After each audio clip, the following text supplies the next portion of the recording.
Okay, greetings, brothers and sisters. This is Wednesday, I think the 17th of December. I uploaded a 5 hour video today. Then I completed the video, it's probably an hour and a half. That'll go up on Thursday, and this video won't go up till Saturday. And I've turned my computer back on twice because of this POS. Right? Because, Candace Owens has become the rabbit hole. And this is the last time I'm going to cover her. I might check on Erika Kirk and TPUSK from time to time because that's a separate situation and their imploding is funny. But she is not funny. She is a parasite on the truth community. The truth community existed long before this right-wing piece of shit got a hold of it, right? She rode along with Charlie Kirk, taking shekels, getting side shekels from Charlie Kirk and building her brand, along with Ben Shapiro at the Daily Wire. She was completely shackled up until, she made a decision that would be, if it was an organic, a positive decision, to question the genocide that was happening in Palestine. And then she was burned by Israel. And then she had some, she was an anti-Zionist for a while. But now she's just one big giant fucking rabbit hole. And so as I began my last video with this clip here. Vehicle. I know I sound like a Fed here. Okay, first, it's coming to the point that I want to show you. But I sound like a Fed here. Feds are the enemies. Like this imaginary, this boogeyman, this straw man called the Feds, right? It's the Feds. It's the deep state, this undefined entity that can't fight back because you're not really making it specific about one agency or anything else. Which are the Feds? The CIA? The FBI? I mean, the FBI is considered the Feds, but the FBI doesn't do shit, right? The FBI can't even really arrest you. They need to bring in cops to do that. So, the CIA is quite different. The NSA is something different. But is it all Feds? Is it all deep state, Candace? What is it, right? But these are the lines that I want to talk to you about here. That Charlie was transported in to the hospital when they were trying to save his life. I'm telling you, my perspective is that all of these leads are ramping up. The reason for that is because the general public is actually not receptive to what is very clearly a military-grade psychological operation. Okay, so if that's the case, if this is a military-grade psychological operation, there's no chance of you ever getting justice or anything to do with, I don't know what you would call it, some sort of, like a collective outrage from the general public that would require that there would be some heads that were going to rule. Because this information is regularly leaked out and people believe all kinds of shit, but there's zero accountability. There's zero, people get accused of shit, things are flying around. But like I said with Donald J. Trump, when Joe Biden was president, when there was one story after another of him either being sued or being prosecuted for crimes, he was convicted of a felony, he owed hundreds of millions of dollars in lawsuits. And I said, if he isn't president again, if he doesn't run for president in 2024, if I see him behind bars or they kill him or something, then come talk to me, right? And the same thing applies here to Candace Owens. If something that you research here, something that you and your team of little, junior detectives come up with some kind of solution here, some kind of, not solution, but, a smoking gun that actually smokes, that actually, has some sort of, it resonates with the criminal justice system. And there's hearings in Congress and there's real shit that happens. And there are people who go to jail or people who die, some like the powers that be. There's some kind of overturning of the federal government in ways. And there's real accountability. And then this is just all bullshit. And that's what I just described is never going to happen. The federal government doesn't investigate itself. The Democrats don't investigate the Republicans in this way. and the Republicans don't investigate the Democrats in this way, that would be a systemic fail where you would blame the system for all of these things. So she gets into this thing with Andrew Covert that he didn't talk to the surgeon. Now that comes out after her, their thing with, remember he said that Charlie had magic bone structure. And she covered this with Erika Kirk. And then she found out the surgeon didn't quote him, that he didn't quote the surgeon, that the surgeon never told Andrew Covert about this, the 30-06 being stopped by Charlie's bone structure, that his family's embarrassed by this whole being dragged into this. And the quote that Andrew Covert read didn't come from him. In fact, he told Andrew something different. He said that the bullet was one of these, I forget the name of the bullet, but it's a special bullet to make sure that it doesn't leave collateral damage. It doesn't leave the body, explodes in the body. Not a hollow tip bullet, but some kind of military training bullet. And that was the kind of bullet that was used, that it fragments when it on impact. And so therefore it didn't do all the things that they've claimed it's done, right? It didn't move down the various vertebrae. It didn't do any of these things. So now the 30-06 is out, right? Like this 30-06 bullet that she talked about and everybody's talked about. She seemed to have known about this maybe for a while. But then she's been pushing this 30-06 narrative. And so that bullet, the magic bullet, is now changed to something else. And this 30-06 narrative that everyone's been using is now bullshit, according to Candace Owen, because she said that. So the other thing that she said is that there was a cop that saw one of these RAV-4s, much like the Egyptian planes, that she saw that this cop saw that this person they were sure was the shooter. And they were like, that's the shooter over there. And when they stopped the car, and again, she can't confirm this, but it comes from a reliable source, there was a Fed inside, right? Who put up their badge and said, fuck you, I'm a Fed, you can't arrest me, and took off. And that the Feds also blocked the surgeon from repairing Charlie Kirk's body enough so Erika Kirk can see him, right?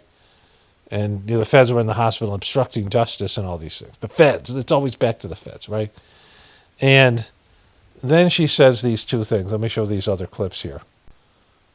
So first this. So we're probably looking within an hour. Maybe let's widen it and say within 2 hours, a Toyota RAV4, a white Toyota RAV4 was pulled over and a federal badge was flashed, letting that officer know that he or she was outranked. Boom, outranked. So there's that. And we still have more. So somehow this is just, look, it's the last week before break. We got to get it all out there. And the way that they are behaving, the craziness of how I'm being attacked is letting me know that we are dead close to something. And we're dead close. It's just about to turn the corner. We're just, just stringing you for our audience along. We're about to break the fucking story. We're about to break the big case. We're about to find out what's going to happen here. It's not me, Candace Owen, the princess. I'm about to do it. No, I am about to really do it. We're going to get some resolution here. The Feds, they're getting on me. All these shills that they're paying, all these people out there, these disinformation agents are attacking me all the time. I might be getting really close. You're not getting close to shit, right? Because, this kind of story, which I said about Charlie Kirk, and you can say the same thing about 9/11, any of these stories, even the stuff with Jeffrey Epstein, it would do irreparable damage to the perception of the American system. And people would lose faith in the system. But they're not going to believe it anyway because there's so much, just so-called conspiracy theories. It's been saturated with this. And people just are numb to it. So it can't have any real lasting effect. You could have a big-ass trial and all these things can be said. And the majority of people just have tuned all this kind of shit out. And the people that are really into it would feel satisfied and validated in some way. But it would have zero effect. They could lock up Trump or somebody else or do any of these things, but it wouldn't reverberate and register like it should.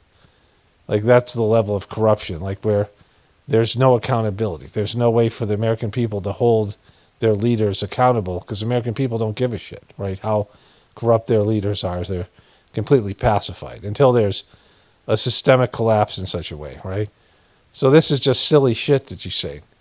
Because she knows, she has to know, and if she doesn't know, I mean, she's not. This isn't real. This is just her bringing people down this never-ending rabbit hole, right? She's leading her dumb fucks down this never-ending rabbit hole, and she's enjoying the shit out of it. She likes the attention and whatever she's getting, perks that she's getting. Remember, she said that she was completely, her life was upended and her career was upended completely by Israel and the Zionist lobby, and somehow she's down this rabbit hole of, French. The French are really at the bottom of this thing, or this, this group or that group, and now it's the feds and, the Egyptian planes and all this stuff. And she's moved so far away from Israel and the central point and Netanyahu and the rest of it, because it never ends up meaning anything, right? And if it did, if people knew that they were completely owned by Israel the way the government is and the corporations and all the entities that control the system, and that their vote doesn't matter and they have no power, at any point they can just take all your shit or just kill you or wipe you off the grid and digitally or whatever they want to do, they can do it because they don't give a shit. And these are inhuman fucking, I mean, the point of I'm not talking just about AI, I'm talking about these people. They're dead inside, right? And not just the people who run the system, but almost everybody else. And nobody was willing to fight for justice or for what's right. People don't have any sense of, protecting their neighbors or fellow, Americans or fellow human beings. And the kids in Palestine, nobody gives a shit about any of that stuff, because that's how people are. People are just completely selfish, entitled, and oblivious.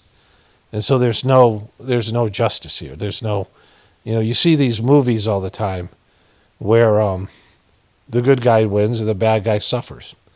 And that doesn't exist anymore, right? Because there's no good guys. And, everybody's a bad guy in the sense that people are disconnected from the divinity within them, their soul's path. There's no sense of character development or morality or integrity.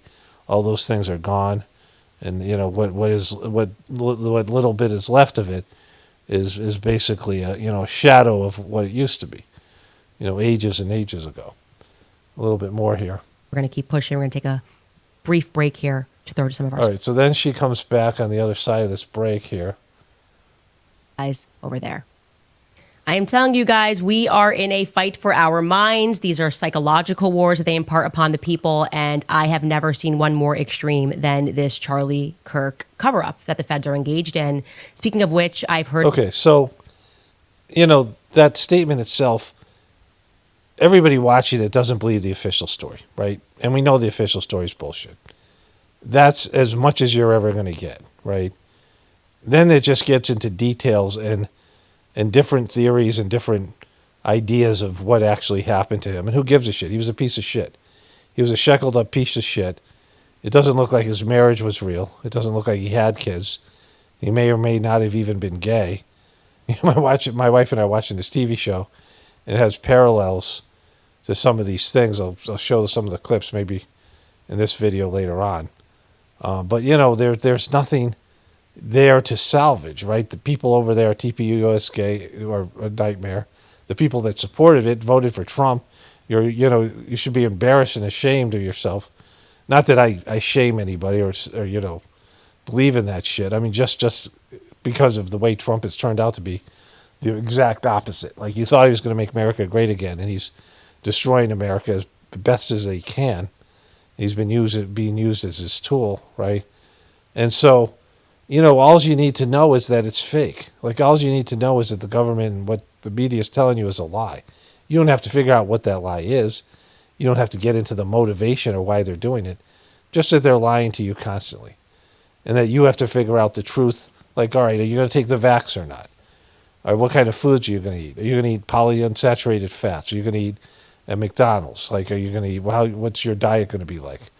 Where are you going to live? You're going to live in the city, or are you going to live next to a toxic waste dump? Or are you going to, these kind of decisions you have to make, right? For your personal health. And then what are you going to do if the American dream is bullshit? Then what is your goal of life going to be? What are you going to pursue? Like, are you going to, find some spiritual path? Are you going to, work on connecting to the divinity within you? You realize your religion is bullshit, right? That there's it's a middleman between you and God, and it is monetize that relationship, right? It's holding you hostage on a spiritual level. And so these types of things, what are you going to do to change all that? What are you going to do to prepare for the future when this debauched system collapses? These are the questions people need to ask, right? Not like, every fucking detail that you get about Charlie Kirk. I mean, all the time that people wasted on these 30-06 bullet, and the surgeon now says that, let me see if I can find that real quick here. I think this is a good image of her inner condition. Like, this is what her insides look like, right? Frantic, panicked, frazzled, this, what do they call it? Manic. But anyways, here's a bullet thing. What the surgeon communicated very clearly to Andrew, and yes, it is absolutely true that the surgeon, Dr. Lee Trotter, hunts, so he does have experience with bullets. What he communicated is that it was likely a frangible bullet that was used. Now, for those of you who don't hunt, maybe don't shoot, and you're not familiar with that term, frangible, like what's a frangible bullet? That refers to a specialized ammunition that is designed to disintegrate into powder upon impact with a hard surface. So it essentially reduces the risk of a ricochet. Instead, the bullet fragments, makes it safer for close range training. It's not like the traditional bullets that are created to retain mass. Now, key part there is it eliminates. Okay, so all this stuff with the 30-06 is now fucking gone. How much time you spent and all your cronies spent searching, the 30-06 and all these people going out and hunting and shooting. And how long, that this information, like, how did she come about this now? I mean, I'm sure this has been out there, or whatever it is. This guy, Andrew Covet, why was he saying the opposite, that somehow Charlie's bone structure stopped the bullet? And why would somebody trying to kill Charlie Kirk use a bullet like that? When it collided with bone, it would turn into powder. Because, what if it hit his shoulder or any number of places? Was it like one of his ribs in front of his heart, or one of the bone structure, his breastbone. Instead of hitting his heart, it powderizes and the bone stops it from doing any sort of internal damage, right? It's just a surface wound with, like, what the fuck is he talking about? Like, the only chances is that it hits some kind of artery or something like it did in his neck on the way into hitting his vertebrae, and then powderizes. I mean, based on what she's saying here. And so it doesn't seem like a bullet that's intended to kill. This guy, remember, he was writing on these bullets. So all those bullets this guy wrote on with his little, people forget about all that weird shit. They're not even talking about that now. The stuff he wrote about furries and all that weird shit that he was writing on the bullets, were those all frangible bullets, right? He was taking the risk that the bullet would hit a bone and not actually kill Charlie Kirk. So, I mean, this whole thing is fucking getting goofy, right? Like, she is the rabbit hole. This is, maybe the bullet was a miniaturized Egyptian plane.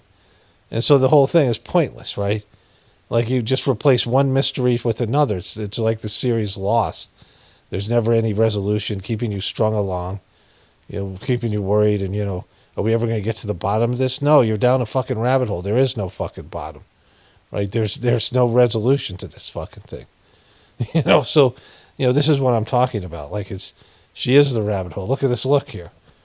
I mean, like, just keeping her audience baited along, just luring them down this path. This thing with Turning Point US Gay, that relationship was interesting, and she was taking it to them, and they absolutely suck. But she's much worse because she really has an audience. She has influence. She's keeping this thing going, and who gives a shit? Doesn't matter. Like, none of this stuff is going to lead to anything. It's just if you find this entertaining, you think it's entertaining, then sure, people can watch it. I don't, right? The first time I saw Candace Owens and the way that she talks and her mannerisms and her she really enjoys being in front of the camera. She likes being, the center of attention. She enjoys all this shit. She's getting something out of this, right? And I found her, like, repulsive. Like, I couldn't watch her. This is whenever that was. Like, every time I heard her talk, and she's smart and she has some, she's got some jokes and, certain things that would be, things that I would usually, find interesting or, enjoyable, but I don't find it. And so, this whole thing that when she was taking on Israel and blaming Israel for Charlie Kirk, and, that was, of course, that was never going to go anywhere because none of these things ever do. But that had changed things a little bit. And then, this other stuff that she was doing that was destroying Turning Point USA and Turning Point USK, and that was funny and interesting, right? But, like, no real solution. And now they've had this meeting that was a complete, it was like a bait and switch. It was a complete letdown. And, or whatever happened there, if it was actually a real meeting and any of these things, because these people all, part of the beast, they're part of the show. And so, like, it's just become, this thing where she said this guy was, she brought in this guy from Iran-Contra. What happened to that guy, right? And these things come back around, and there's never any real resolution to the thing, right? I mean, you could say that her being sued by the Macrons was something, but where is that going? Like, how's that? When does that get resolved? When does that thing end? When does that thing, have some resolution? And so, the system doesn't do anything that will destroy the system. The system kills anything that's going to expose something to the people that would destroy the system. The system, more than anything else, seeks to survive. And now with AI and all these other things that they have, the beast seeks to survive. It's like it's a cancer, right? The system is a cancer on the world and humanity. And humanity is also a cancer on the world because we created this system. And then the cancer will do anything to survive, even killing the host. And so, up until that point, there's nothing to do about it because the cancer has taken over, and the American, not just the American system, the global system. And it'll do anything to keep itself from being exposed for what it is, right?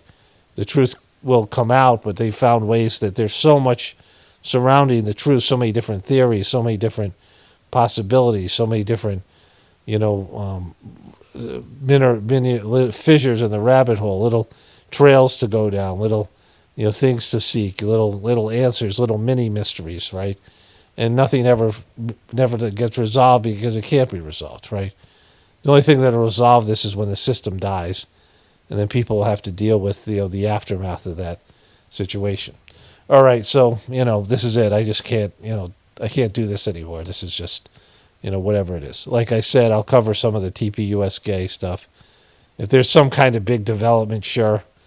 And I don't even know what that would be. So, I mean, like I said with Trump, I said this for 3 years. When he's actually behind bars or dead, and he doesn't run for president again, let me know. Otherwise, why would the Democrats throw away an asset like that, right? Candace Owens said that she's being threatened, and she talks about how all these people are hating on her. And she's walking around Dollywood and these other places out there. She's out there having, a normal life, meeting with Erika J. Kirk and, all these things, name dropping and clout chasing, all that bullshit, right? Because that's all this is about. It's about, these people become these pseudo-celebrities, and they build up a fan base. And for her specific genre of videos, it's the rabbit hole that she keeps people going down. And she's able to, trick people along. Oh, yeah, we're almost there. It's getting, this is the Alex Jones model, luring them down with these, the document cam and all the rest of it. And nothing ever comes of it because there's nothing here. And I've seen this now for years. I've been doing this since 2007. And I, researched back in the various levels of truther stuff before. My brother was an early truther in the Vietnam War days when he came back after guarding the poppy fields in Vietnam, that the CIA was using these poppy fields to make opium and ship it back to America or other places so they could fund their operations, much like they did in Afghanistan, right? Afghanistan is one of the best places to grow opium, and so is Vietnam. And now, that's become a regular occurrence, and he was a regular, person with this stuff, and it was out there as more fringe. And now more and more people are engaged in these, so-called conspiracies, these truther, seeking the truth. And the truth can't be, you don't find the truth by going through looking for a needle of truth in a haystack full of lies, right? It doesn't work that way. You seek the truth through divinity within you, and you look to the positive and not to the negative. Anyways, this thing is over with her. She's just a disaster. She is the rabbit hole. Okay, so today is Thursday, December 18th. Let me just add to what I was saying last night about Candace Owens here. And just anybody in general, in terms of anybody presenting information like this on the internet or mainstream media or whatever it is. Every story has to have a conclusion, and there has to be a point to the story, right?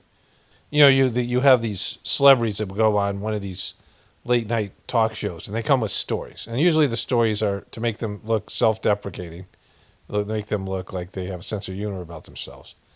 They make them look like they're human beings without monstrous egos. Oh, that person's just like me. They're so humble. This kind of thing. They tell stories that are meant to be humorous and something to make them. They're selling themselves, right?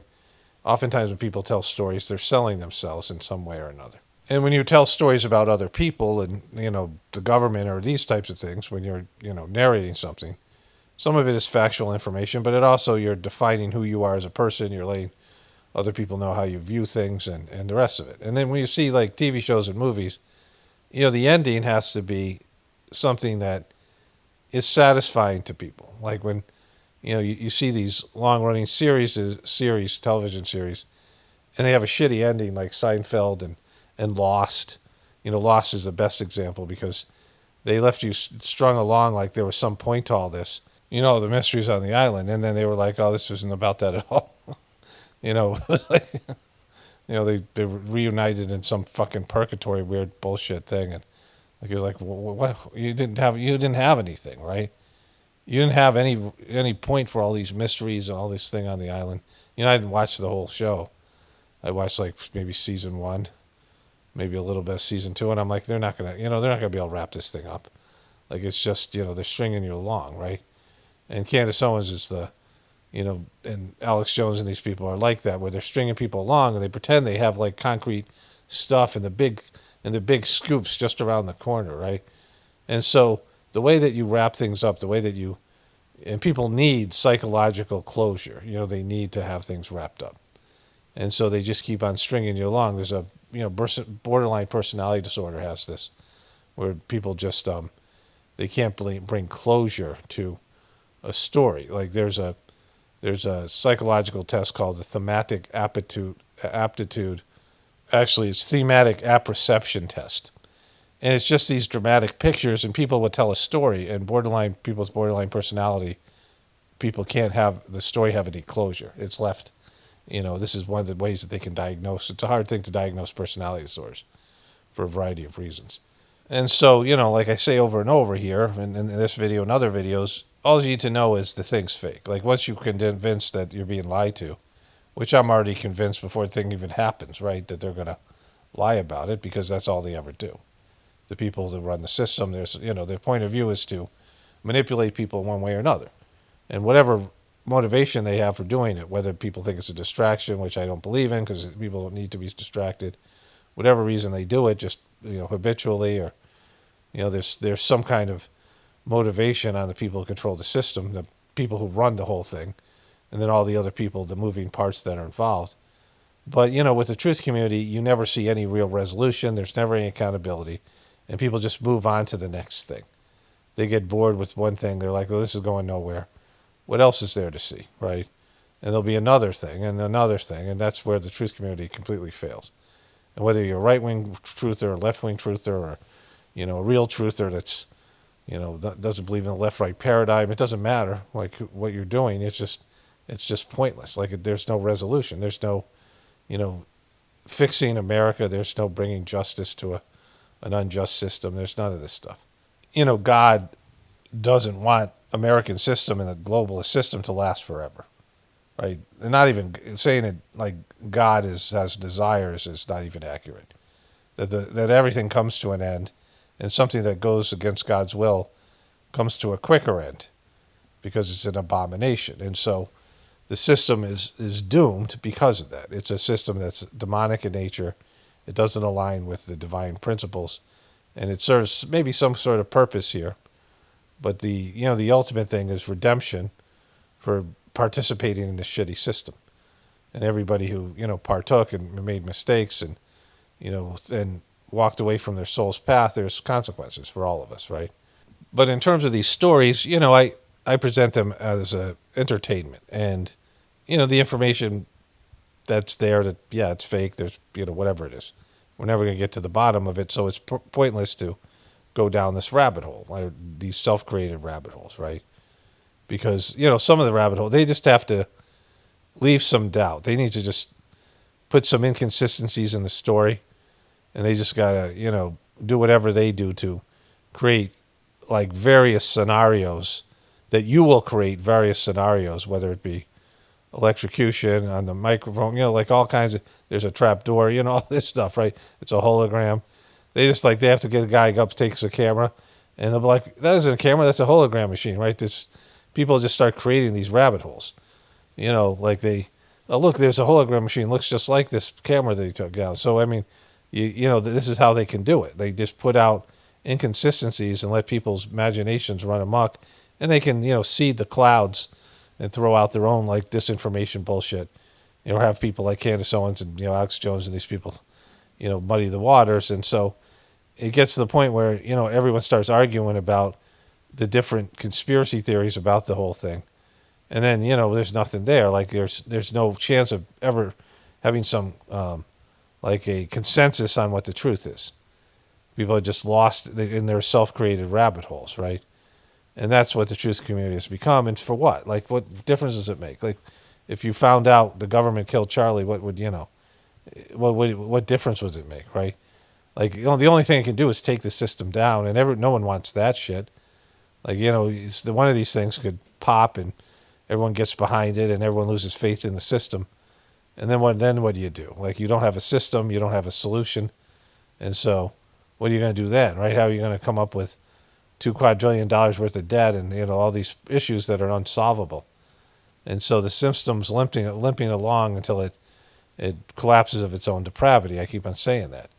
And so anybody trying to sell you that they're going to bring this thing to some kind of conclusion, like Candace Owens is doing, is lying. Their whole attitude and their perception of it, like their whole orientation to this thing is wrong. Like, they should all know better, because there's been all these other things that happened before they started covering this, before they started to dabble in the truther narratives, and none of those things got resolved with kind of slam dunk information or evidence in various cases that was dismissed by everybody who doesn't care about it. And we start talking about Egyptian planes, you've lost almost everybody. Like, it just it's like, oh my God, Egyptian planes, right?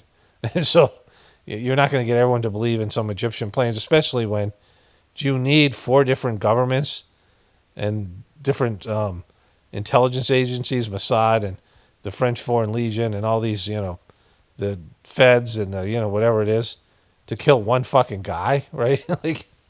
like how many people you'll need to whack Charlie Kirk, right? So, it just becomes, like I said, a snake eating its own tail. But either way, I find it an incredible relief just not having to listen to Candace Owens anymore. It's just, it's a burden. All right, so I got a bunch of funny stuff here. I got some politics stuff. Mostly it's just all funny. It's going to be more a light video, which is, And then Don Lemons talks about this. I haven't seen it yet, but that's got to be great because he's really fucking stupid. So also my wife and I are watching this TV show, and I'm going to show you a couple of clips, and it kind of, in a way, mirrors the Erika Kirk thing in a way that's kind of funny. All right, so let's get into it here. Okay, it's Friday, December 19th, and this video's going up tomorrow morning. I might add a few clips to it. I've got most of it done.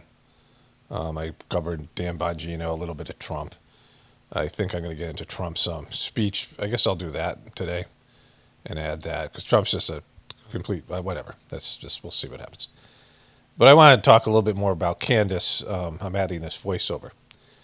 And so YouTube, whatever YouTube recommends, and, maybe they're opening up their algorithms a little bit, but I'm very suspicious of any truthers YouTube recommends, like, on a consistent basis. Any YouTube channel, my son noticed this, that, and he's not, like, this isn't about truth stuff, that he would watch some channels, and this was a complaint that, him and his generation is talking about, with YouTube's algorithms, like he talks about with his friends or whatever, that there'll be a channel he doesn't really like, and he'll watch a short video from them, and they'll recommend and pimp that channel out for like a month. And then there'll be other channels he really likes, and they don't recommend those channels. Like he watches them, and then he has to go find them, all this stuff, with everything that we know. And so, you can say YouTube's lost control of their algorithms, which I have said personally. They've lost control of their AI and some of these other things. What happened last night? They're using AI to assess when a shot is at its highest point, right? And in a basketball game, there's a penalty called goaltending, where they count the basket if you block the shot when it's on its way down. You have to get it on its way up, or when it's at its peak. But the other part of that is, if a player shoots it off the backboard, you have to get it before it hits the backboard. Like that's been the call all along. And there's a basketball game I was watching last night, and Cooper Flagg, this rookie, blocked a shot, and he got it right before it hit the backboard. It was obvious, like when they slowed it down. And they had AI, was supposed to reverse the call, and it didn't, right? Like I'm like, well, that means AI sucks there, right? It makes these mistakes. So either way, you have these. The technology isn't perfect, but it seems like they know the channels they want to pimp out there, and they recommend the shit out of Candace Owens' channel and Jimmy Dore's channel, right? And so late yesterday afternoon, it popped up in my feed. This is it says Candace ties Egyptian planes to Israel, and Tucker confirms it. And I already knew this because I received a message on Twitter, right?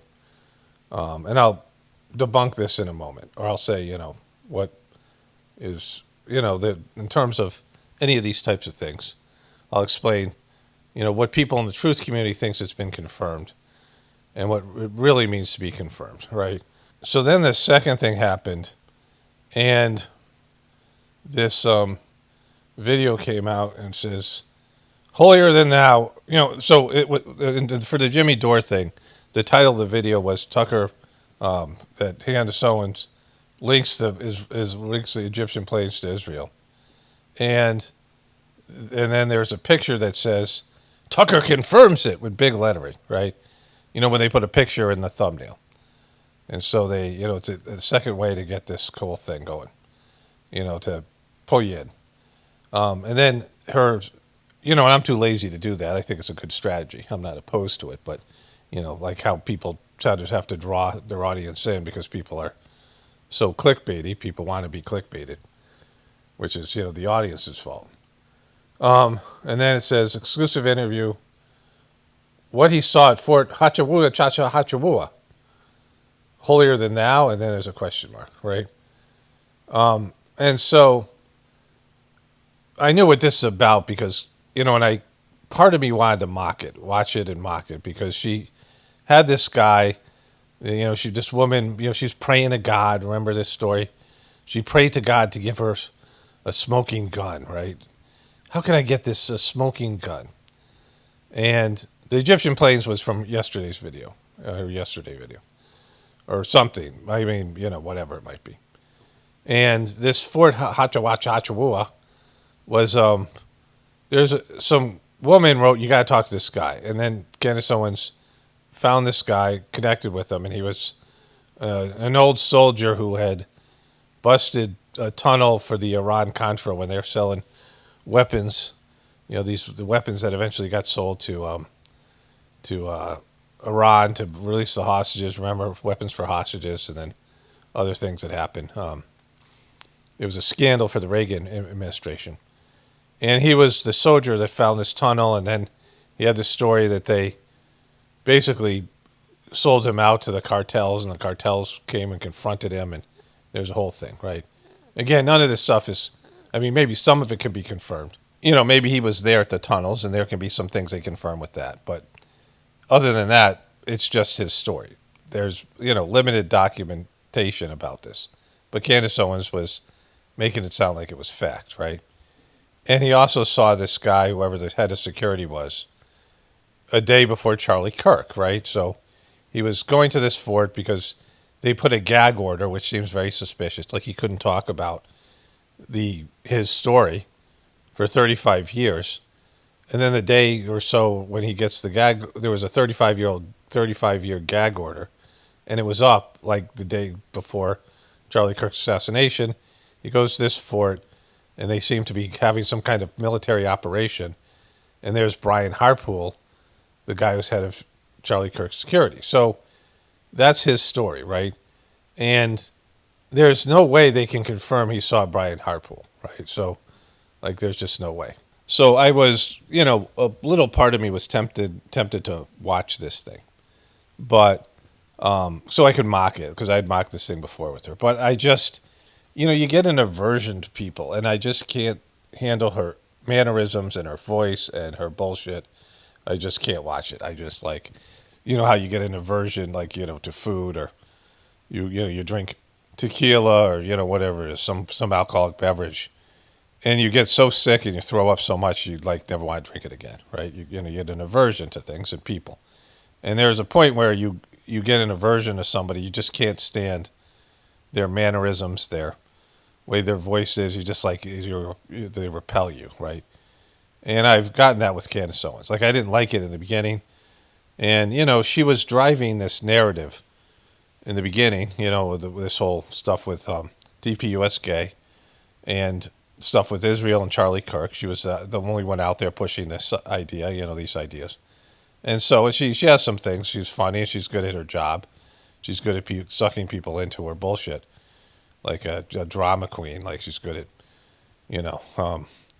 being the center of attention and having these stories. But, I knew it wasn't going to lead anywhere because it never does. And I'll explain that in a moment here.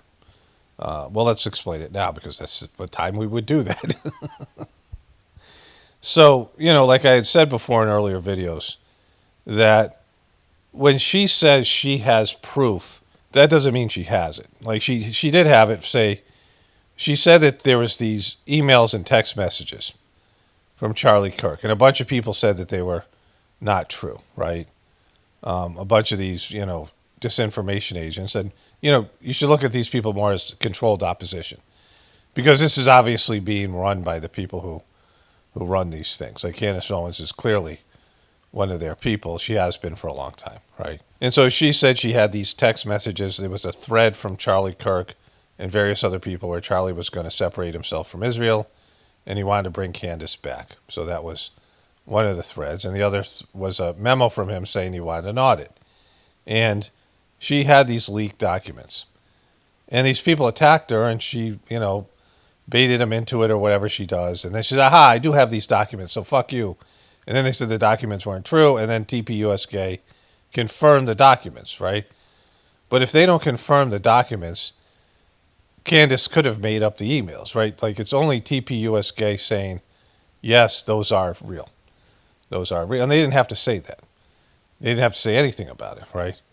And so them confirming those documents really hurt them and all these other people. Like, it just fucked them, and it validated what Candace had. But just because she did that with some things, this idea that she goes, I'm casting a web, I'm throwing out, all this, stuff, and then I suck them in, and they all say I don't have it, and boom, I show them I have it, right? Abracadabra, boom, I have it. Kablowy, kablooey. Somebody said I have to say kablowy, that I stopped saying kablowy. Kablamlo. I forgot to say it. I forgot how to say it. I used to say kaboom, then I'd say kablam, and then I'd say kablamo, and then some other things. Some of the bits just don't stay forever. I miss that though. But anyways, you need some way of documenting these things, right? So here's how facts are made, because facts are not really facts, right? When we're talking about math, sure. When we're talking about subjective reality and people's story, when we're talking about history, right, his story, it's whoever wins gets to say what's true or what's not. Whoever controls the system. So you have two guys who are, trying to be king, right? Or here's a good example of this. Trump is doing whatever he wants. He just put his name on the Kennedy Center. There's a building called the Kennedy Center, apparently was in disrepair. And Trump fixed it, maybe because of RFK Jr. isn't his money, It's governmental money, so he put the government's money behind this. And now it's called the Trump Kennedy Center, right? He has this wall of history now. I showed you in this video. I'll show you in this video, where Trump is going to say all kinds of disparaging things about Obama, and in Joe Biden's pictures and auto pen, right? But he's got these paintings. And as soon as he leaves, they're going to take those paintings down. They call it the Trump Peace Center now. He's putting his name on everything. But as soon as he loses his presidency, they're going to erase all that shit, right? And so, you have to the victor goes the spoils. Like, who gets to say what's true? And now they've changed everything. Like, before they were saying, that transgender men are biological men, or they're considered men, and they could compete in women's sports and these things, right? Under the Biden administration, and now they're erasing all that shit, right? They're getting rid of funding for gender reaffirming surgery, and so whoever wins, they get to say what a man and a woman are, for example. I mean, that's the fucking nature of the fucked up world we live in, where people don't seek the truth, and like we don't have the psychic ability which we could have. People do have this to see the truth for ourselves, and we could, at least in terms of connecting to God, and have something that is, a collective understanding of what the truth is. So you have institutions that validate the truth, right? So when Candace Owens had these emails and exchanges from Charlie Kirk, TPUS Gay admitted that those were real because they had his phone. And they had, these documents, and so they could, produce the documents, right? And they didn't have to do that. And why did they do that? We don't know. Why did they screw themselves over by, because they were taking the opposite position, and they were saying, well, these things are real. And what they tried to say is, Charlie says a lot of things, but doesn't follow them up. Or that he said things. He said things like this all the time, but he's just brainstorming, and then he might switch his opinion. And so this wasn't his... we didn't think this was going to be his final decision. This is just him talking shit, right? Venting or whatever. Like, he'd get upset at Israel, and he said these things, and he had a temper, and he would say all these things. And then they would talk him down from it because they were getting all the money from them. And so they didn't think this was his finished position, which, is a legitimate argument, but that isn't going to hold water in the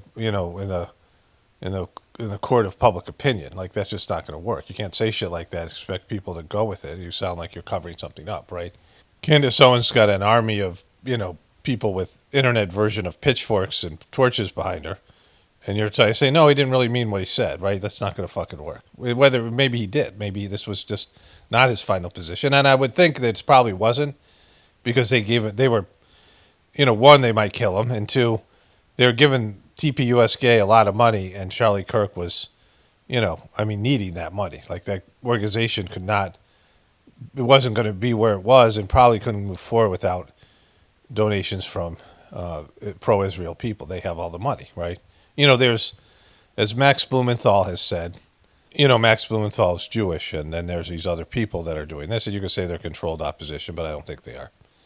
And what he was saying is, or maybe it was this other guy that Candace Owens interviewed. So there's like Dave Smith, Max Blumenthal, there's these Jewish guys, and then whatever that guy's name is, that old guy that Candace Owens did this interview with, and he said that one of them said that there has been a long history of a battle within the Jewish community, of the Zionists and the people who want to be, normal people and want to have, justice and whatever it is.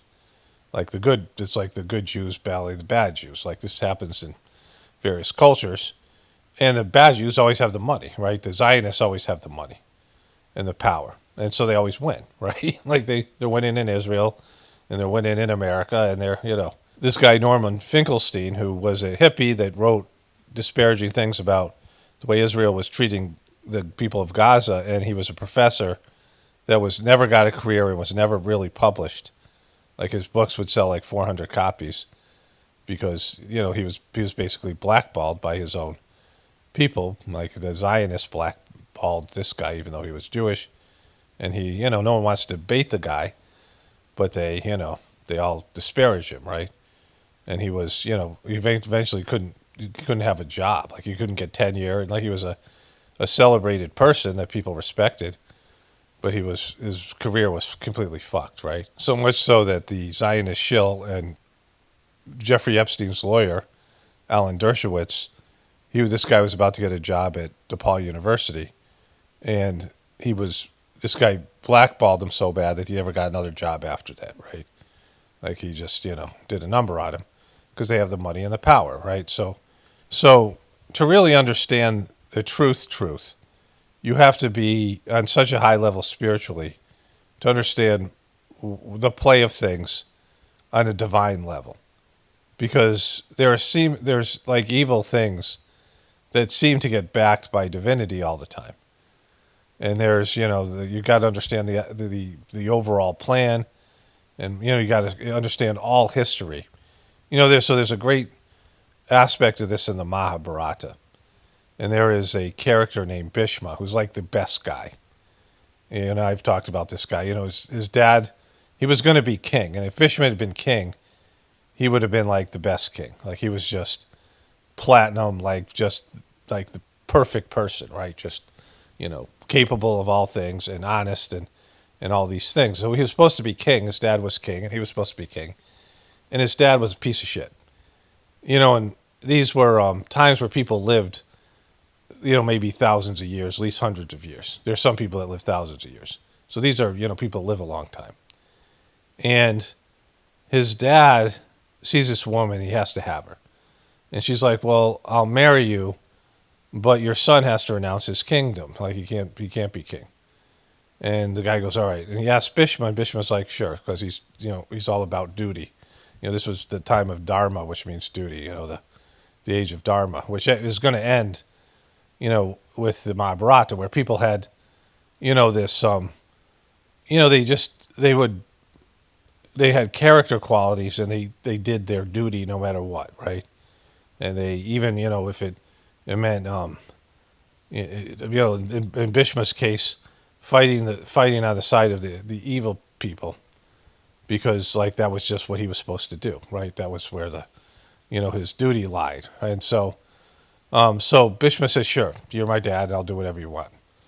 And then the guy goes back to the woman, and she goes, well, he can't, the other thing is he can't have kids either, so he has to be celibate, because his kids might take my kid's throne, right?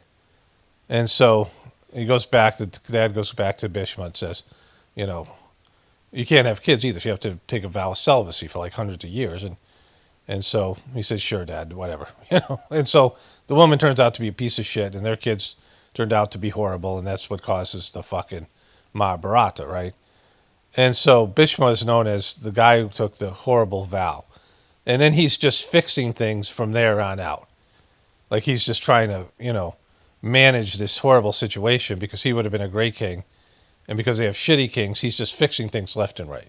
And all these people want things, and Bhishma has to get them. He's got to go, they have this whole thing about kidnapping a woman to like force the parents to allow her to marry some guy. Like there's a whole thing. Bhishma's doing all this shit and just trying to manage this fucking disaster that his dad created, right? And, he ends up having to fight on the wrong side, and he's got to fight for these pieces of shit, the Kauravas, right? The Kauravas, however you pronounce it. And, he's at the end of the war, well, he's lying on a bed of arrows, because he can't die like a normal fucking person, like he's this divine being. And he's pierced with so many arrows from Arjuna, who, Arjuna loved him, like he's his uncle, right? And he's just lying on the ground, and the arrows are like going through his body, and he's lying on a bed of arrows. And he just won't fucking die. And Arjuna comes in, and they have this ability to charge these arrows with like by a mantra, with like some spiritual stuff. And he puts an arrow in the ground, and water comes out, and it goes like a stream of water comes in, and Bhishma's able to drink, right? Like water comes out of the ground like a spring. And, and Krishna comes by, who's running this whole thing. And Bhishma's like, can I fucking die already? Jesus fucking Christ. Right? Like, I've lived a fucking amazing life. I've done everything I was supposed to do.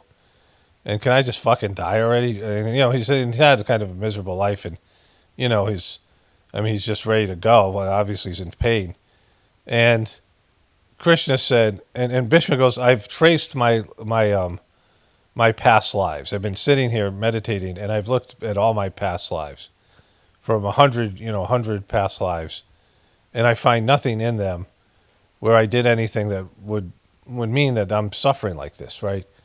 And why he's suffering, this guy Yudhishthira comes to him, and he gives this discourse, and it ends up being like this whole book called Bhagavad Gita, which is like this whole, how to be a spiritual person, how to be a good man, how to be a king, all these things, right? It's just, how to be a leader, all this stuff. But, so he's lying there, and Krishna said, yeah, you should have looked at 101 lives, right? Because at the 101st life, you were a prince, and you picked up a snake, and you threw it on a bunch of thorns, and it just, you impaled it on a bunch of thorns. And so now you're suffering this thing, right? So whether you believe that story or not, whatever it is, it's a 5,000-year-old story, just like with the Bible. But, the idea here is really important because you never know what you did in the past.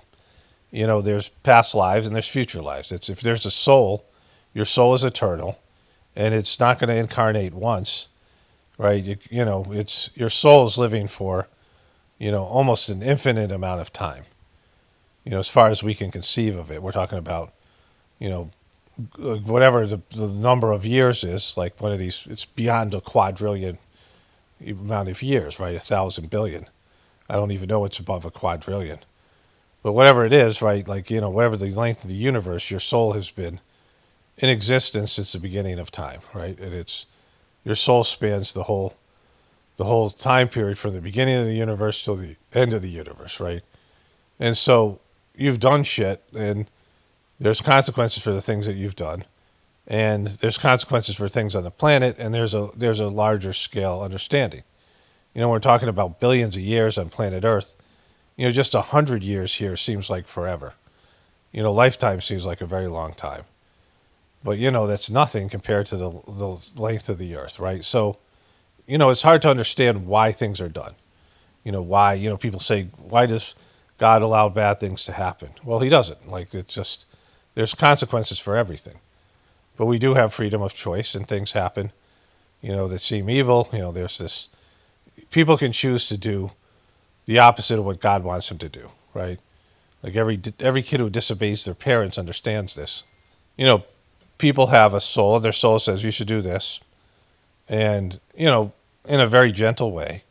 And their ego says, fuck you, I want to do this. That's what happens. People do that. That's, it's been documented. All the mess that you see around you, it has to do with that. Like, if people all did what their souls told them to do, right? If everybody did what God wanted them to do, the world would be this way it is, right? So there's going to have to be corrections, and there's going to have to be things that happen, and there's a divine system, and there's a purpose to all of this.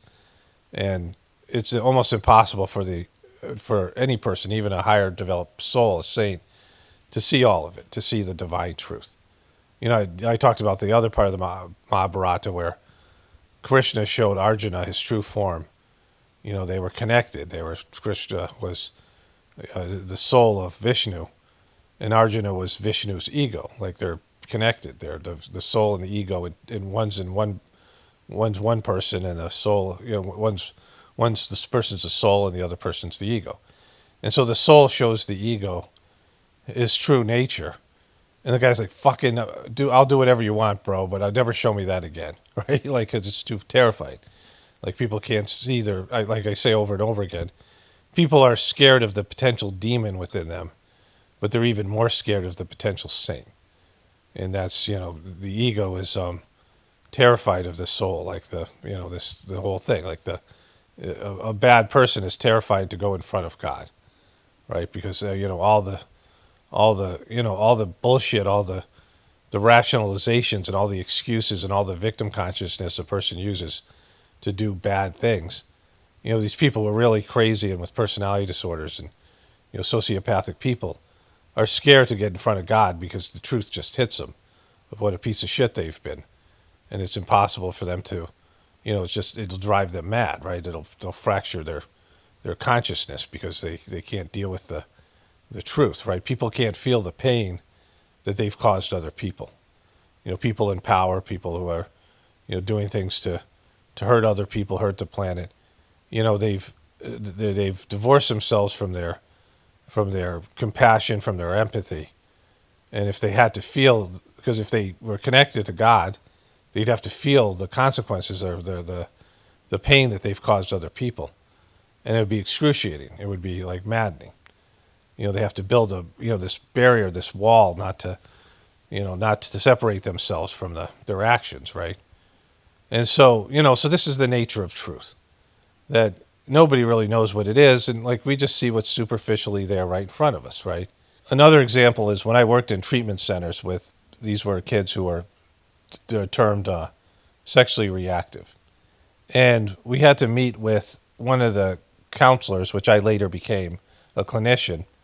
We were people working in the milieu. We were, working, with the kids as like acting as their, I would say parents, but, as their, like the people in charge of their lives when they weren't in school, right? And so, these were kids that were basically in prison, but there's this cottage they're in, and you have to get them through their day and whatever, keep them from fighting and sexually offending each other, all these kind of things, right? Their activities and all these things that they had to do. So the therapist would come in, and the therapist was like their clinician, and I later would get that job at a different treatment center, right? I would later have this job. And she had to do trainings with the staff. And she did a great training, the only one I kind of remember. And she brought in these, you'd read these histories that would be taken down, by therapists when people are being diagnosed. And it was like a family history. And so she presented the first one, she read the first one, and it was how this mom was a piece of shit who sexually abused her kids, like all the things that she did, like the drugs she did, how she treated her kids. And her kids were all fucked up and they were in treatment. So this was like true things that she had, right? And she, she says to everyone around the table, how do you feel about the mom? And everyone's like, oh, we fucking hate her. She's horrible, right? And she was hateable because she did fucking horrible things. And then she read how the mom was treated by her parents. And it was like she lived in a fucking horror show. And then she talked a little bit about the history of those people. So, this goes on generation after generation of people who are completely fucked up, and then they become adults and they do fucked up things, right? And everyone has compassion for kids who go through things, but then when they turn teenagers and they become young adults, they're just another piece of shit that's responsible for all their shit. But, this is generations of fucking bad living and horrible things. That's why, I sound judgmental of these people and I call people piece of shit and whatever it is. But there's always this in my mind, that it's between them and God, because I don't know. I don't know what's caused them to do this. And I don't know. There's also villains who are saints that play a divine role, and they come down as villains, and I've talked about that extensively. So the point is here, the truth is not there for people to see. There's levels of truth. There's the most superficial level of cause and effect and, actions that people take, and the attitudes behind those actions is another level, and the history of their lives and, is another level, and then what they are as an ego, what they are as a soul, what their role is, what they're supposed to be doing, the role in this divine drama on a divine level. And then there's, this infinite amount of understanding of, the history of the universe and the history of the earth and all these things from a divine perspective. So there's, all these levels of truth, right? So you never really get to the truth. You're seeking the truth, like this idea that there's these people who control the system, and whatever they're doing is, evil, and they're selfish, and they are whatever they are, and they're in these secret clubs and groups and things. But there's always something behind it, right? But, getting back to this Candace Owens thing, the way that truth is validated, or the way that people think that the facts are, not truth. There's a difference between facts and truth. Facts are what the system says the facts are. And there's always arbiters. There are people who get to say what the facts are, right? Now, Tyler Robinson is accused of killing Charlie Kirk. And you can't say he's Charlie Kirk's killer. I mean, he could sue you for slander. It's not true. It's not a fact yet, right? All these people are saying that he did it. they're not talking factually. They're lying according to the official story, according to the system. When he gets convicted, you can then say he's the killer. So factually, he's the killer, but maybe he's not the killer, right? Like, it doesn't mean that, the truth isn't necessarily what the fact says it is. The people who control the facts say this is the truth, but there's, a system that's just some bullshit governmental system and media system. So when Candace Owens says she has the documentation, she may or may have it, right? She might have some kind of documentation on some things and not others, but that doesn't mean it's facts. It doesn't mean it's the truth. For it to become facts, it has to be verified, and being verified by Tucker Carlson, whose dad was a CIA agent, and he's shown over the years to be a piece of shit shill for the whole, it's like Alex Jones saying, yeah, I looked at this and it's true. Oh, yeah, great. You're such a fucking reliable source, Alex, right? And so it doesn't make it true. None of these things that she says. First of all, it has to be validated by the media, which of course lies, the government, and then even then, you can't trust them. And then even if it all is true on one level, there's a deeper level of truth. But one thing that you can totally see with Candace Owens is she loves holding her audience. She loves being the one who is the knower. Oh, I got the information. Oh, I got sources everywhere. The same way she's like even a more refined version of Alex Jones.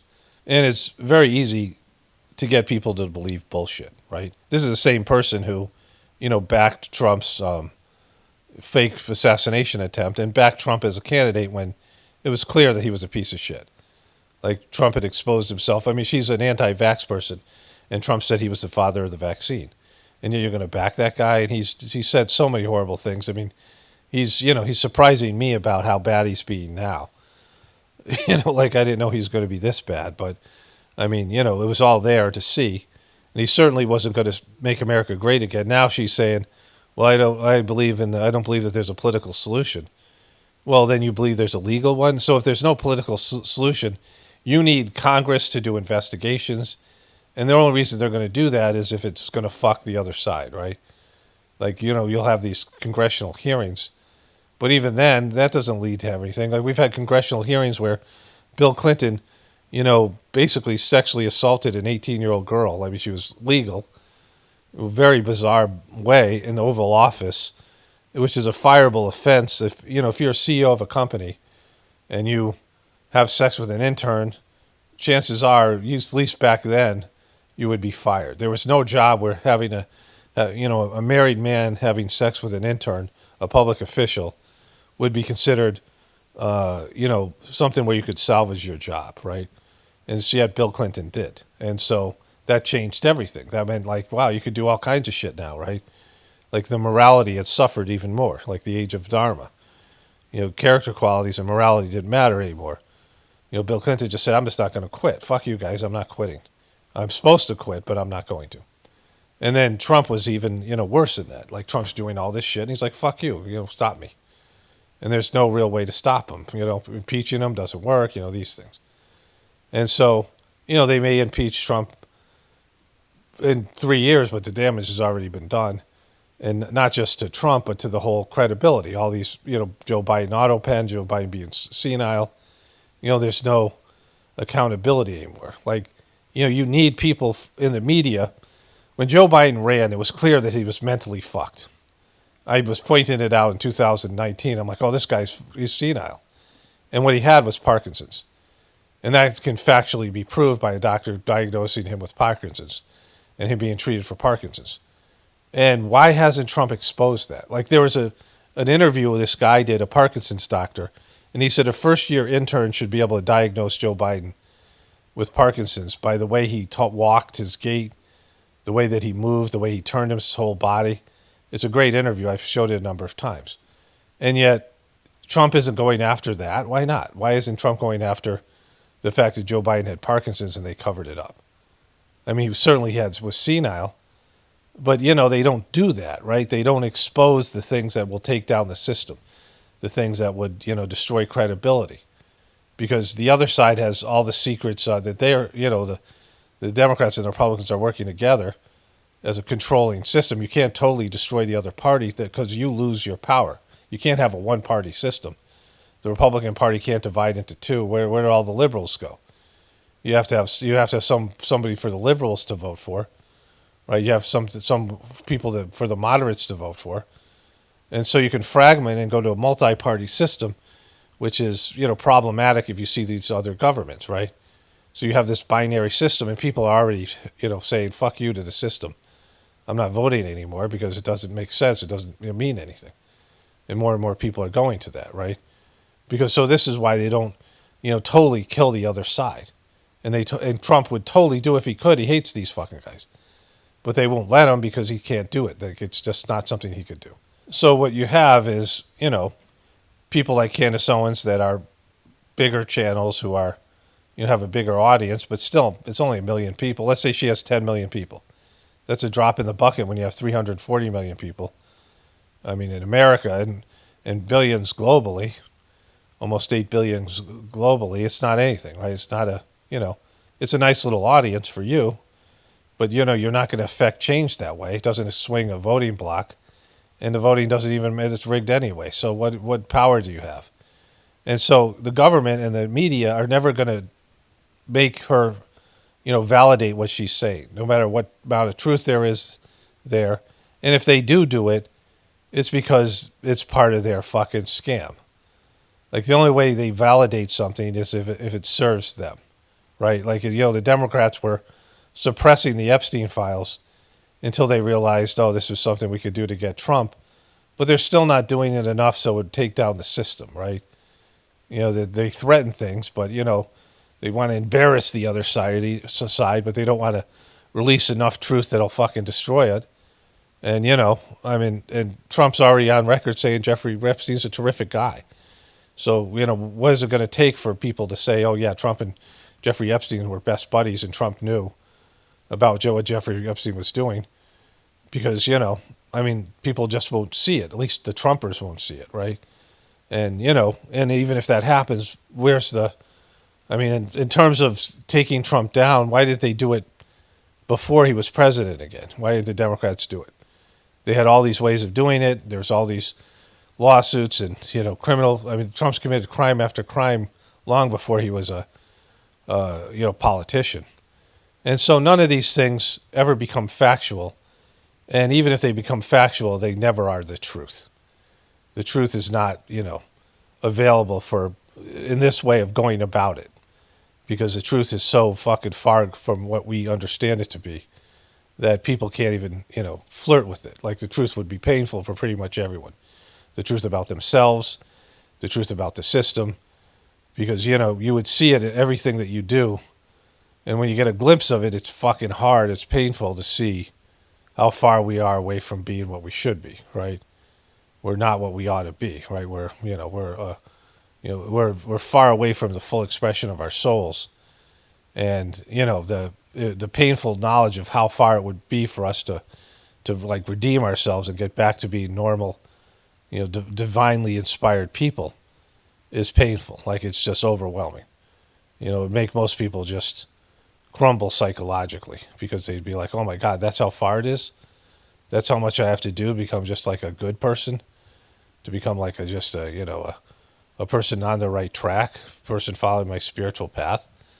And it's fucking, it's painful. And it's hard as fuck because the system is against you doing that. So it's not something like, you have your whole indoctrination and your whole training and you have your whole, your samskaras, your past life stuff, your everything that you have to overcome to be a spiritual person. And then the system is pushing it back against it. And so, like, it's like the soul and the divinity is flowing in one direction, but the current of your physical reality is flowing in the opposite.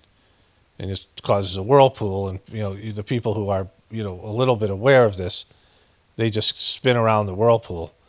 But most people just get stuck in the current of their material, egotistical, demonic existence and just get carried down the river that way towards the dark side. And so, fuck Candace Owens, right? She sucks. So that's that. Actually, I want to add one more thing to this. So this was kind of why I started to do this in the first place. I forgot all about it.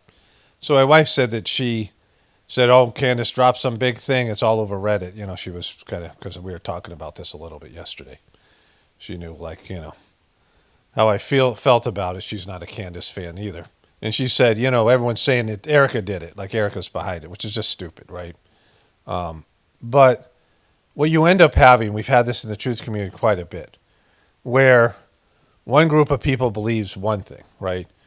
And like with Joe Biden, everyone who wasn't a Joe Biden person knew the guy was senile, and eventually people came over to that because they couldn't hide it, right? I mean, as bad as it was in 2019, it was horrible then. By 2020, it was pretty obvious. 2024, it was pretty obvious that he was gone, right? And so also people started to acknowledge it, like Jake Tapper and George Clooney. But up until that point, you had people in Morning Joe talking about how great a man Joe Biden was. Yeah, he's gotten a little old. Whatever. He's still sharp as a. Remember, they were talking about how great he was behind closed doors and all this thing. And then all of a sudden Kamala Harris sees an opportunity, and they decide to punt on the guy, and then they acknowledge reality that the guy was fucked in the head, right? Now the same things happen with Trump and Epstein, which are going to release the files today. And I'm going to leave this open to see if there's any kind of big bombshell thing, which we'll see. It probably will go through the weekend. This is a Friday document drop, and then try to hopefully dismiss it by Monday, right, or minimize it. But anyways, for that, it's obvious that Trump knew what Jeffrey Epstein was up to. I mean, that's 100%. But, Trumpers will never acknowledge it. And so you get into this idea that, half the group believes one thing and half the group believes something else. But with the Charlie Kirk thing, they're going to convict this guy in a year. I mean, let's say this whole thing holds up till then, right? Which I 100% almost believe it will, because it just has to. And at some point, he'll be officially the murderer of Charlie Kirk. That, in terms of facts, you can call Tyler Robinson the murderer of Charlie Kirk in a year and a half in 2027, if there is still something called America. If America is even a shell of what it is now, there'll be a trial in Utah in a year and a half, January 2027. It might last 4 months. Who the fuck knows? There'll be a verdict, and this guy will be historically and factually known as the murderer of Charlie Kirk, despite what maybe everybody else, because people on the left will totally buy into anything because they don't give a shit and they're not emotionally invested. And most of the people on the right are leaning towards a conspiracy here. And so 90% of the people might believe that that's bullshit, but factually it'll be true. And so that's just how this thing always fucking goes, right? It's just the way it is. And, even if they throw you a bone here or there, it still doesn't amount to anything about how the whole system's corrupt. It's demonic. It's going in the wrong direction, because nobody wants to hear that shit. No one wants to hear the whole thing. They want to blame the right. They want to blame the left. They want to blame the deep state. They want to blame Biden. They want to blame Trump. They want to blame their fucking family members. They want to blame, their liberal family members or the Trump-loving conservative family members, right? This is how it goes. Like, they want to have a good guys and a bad guys, but no one wants to say it's the system, and the system needs to go, and it's taking everyone in the wrong direction, and we're 100% dependent on it. So, it's like, it's a everybody going cold turkey, and almost nobody could do that. Like, pretty much, I think 80% of the people, when the system goes, they will just mentally collapse. They just give in. That was my wife that just called, and I was telling her about this stuff with Trump. And she, like with him changing the name of the Kennedy Center and just making everything Trump, putting Trump's name and everything, I said, at some point Trump's going to confiscate all the pictures of Jesus and make everyone replace it with pictures of Jesus with Trump's face, right? Which would probably be a good title of the video. So anyways, let's move on to the other stuff here. Okay, so my wife sent this to me yesterday, and I just saw it today in the email. There she goes right there. Look at her. There she is. All right, let's insert this. I'm going to insert this before I get to. I do a bunch of things about all this, this scammy religious jewelry. I got 5 of them coming. I didn't cover all the ones that I've seen. Like I could do a whole video. There's like with Christmas coming, and they know I'm interested, right? And so pretty much every third post on Facebook, if I scroll through Facebook, is some religious bullshit. You'll see that in a second. But speaking of gaudy religious jewelry, here's this hoe.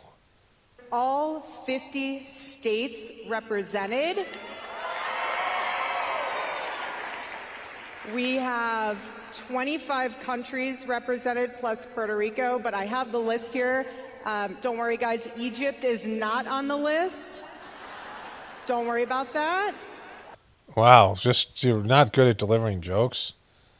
So this was the thing where she's getting $10,000 plate. This is when she and Candace Owens were in negotiation to have a private meeting.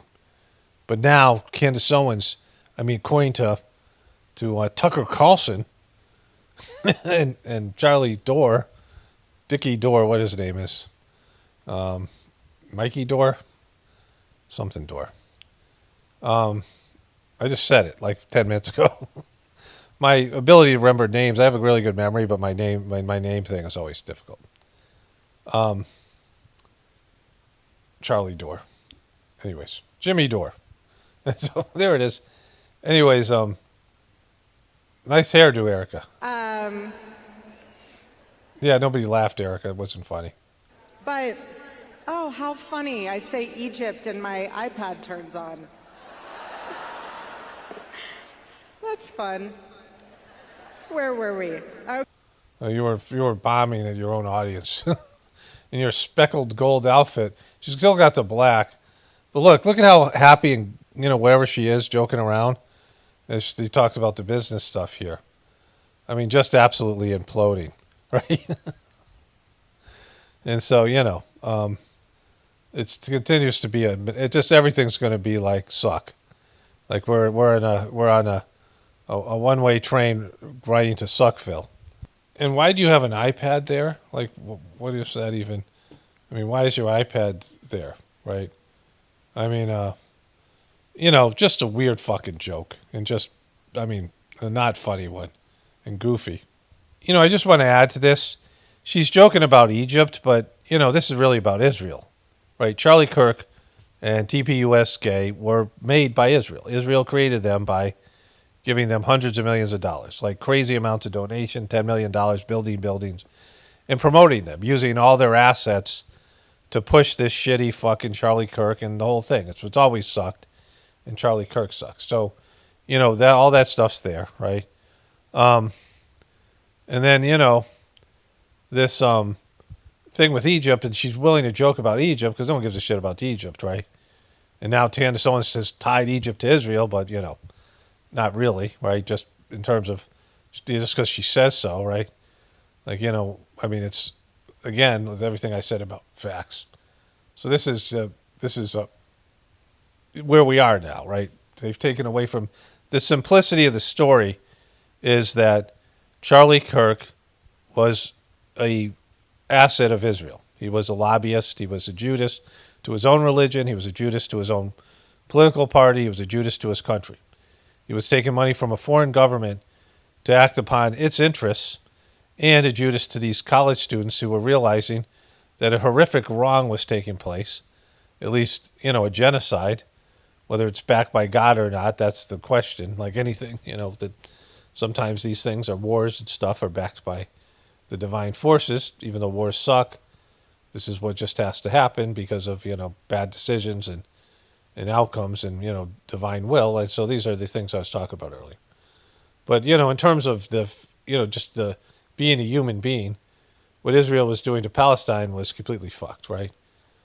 But, Charlie Kirk was there to gaslight these college students. And then all these people started to turn on that idea. And Charlie Kirk's own peers were doing it. And so he was taking all this money. He knew he was going to lose his audience. He knew he couldn't keep up this, the talking points. So he started to bring other people in a dickish way. And Israel isn't stupid. These people aren't fucking stupid. They knew what he was doing. And so they confronted him on it. And then he got all bitchy about it. And he was going to bail. And now he's dead. And so you don't need Egyptian planes or this fucking guy she brought in, all these people to kind of understand who had the biggest motive and who was righteous about this, right? Because Charlie Kirk was their asset. And, they more than likely surrounded him, not more than likely, they would have surrounded him with people to control him, right? Within his own organization. That they would have, you're not going to just give you $200 million and not have insurances of people who are going to spy on you. People are going to report back to you, right? Like, so all the people that were working for him, I don't know whether he was just like some Truman Show dope and his wife was fake and this whole thing was fake, or he was fake, he was part of that, he's an asset, whatever it is. But whatever happened there, it had run its course. And, the fact that he was turning and that turning on Israel would have been a disaster for Israel. And so, they have the biggest motive to whack him. And then all the other people are profiting based on this. Well, you're not going to get that story because that story is the kind of thing that, creates havoc within a country, a very unstable country as it is now. And it just doesn't suit the powers that be that's what people believe, other than fringe people that watch Candace Owens and other people like that, right? They have stuff for truthers, and then everyone else like, oh, the truthers believe that, fuck them, right? They did this with the vax, they did this with these other things. There's lots of people who are just anti-truther now because they already have relatives and people in their lives who are truthers that they hate, right? Because, truthers are often unlikable and don't do a good job of presenting their information in a likable way, and they've pissed all their people off, so we have an anti-truth movement, and the truth movement itself is full of bullshit and grifting and control and all this other stuff. And so, there it is. Okay, so I just got one. Here, I am Israel. The crafted Star of David men's bracelet is a bold accessory for any man who loves the land where Jesus walked. Inspired by the Romans 11, this bracelet symbolizes the unity of believers from the nations being crafted into the rich root of an olive tree of Israel. Centered inside the stainless steel Star of David icon is soil from the city of the great King Jerusalem. The olive wood beads, vibrant in color, infused with biblical history, and pruned from the ancient grove of the Nazareth of smoothly polished. Wherever you are in the world, let the crafted Star of David bracelet serve as your daily connection to the land, people, and Messiah of Israel. Kaboom! Made from the land where Jesus walked. There's no walking back. Look at that thing. Look at that fucking thing right here. With Jerusalem soil. It's just all right there. I mean, this thing's got to be like $400. It's only $36. Only $36 for that fucking amazing bracelet. Look, there's all kinds of pictures. Boom. So look, it's got it all there. Stainless steel icon. There it is. Boom. Where's that? There we go. Oh, look at, he just looks so sporty. And look at that. That's how your man will see that in the box. Look, Wonder Twins, Power of Israel right here. Power of Jerusalem. You put your fists together like the Wonder fucking Twins. And then this one, tie your shoes. There's nothing better than tying your shoes with that kind of bracelet on. So there's that. So here's this one. Based on the Bible verses found in the Ephesians 6:11, 18, the armor of God protects product line is a great way to carry a daily reminder of faith, strength, encouragement, and commitment, featuring easy-to-carry products like coins, pins, and pendants. Pray always, armor of God, Ephesians. So here it is. They got all kinds of stuff. It's tax exempt,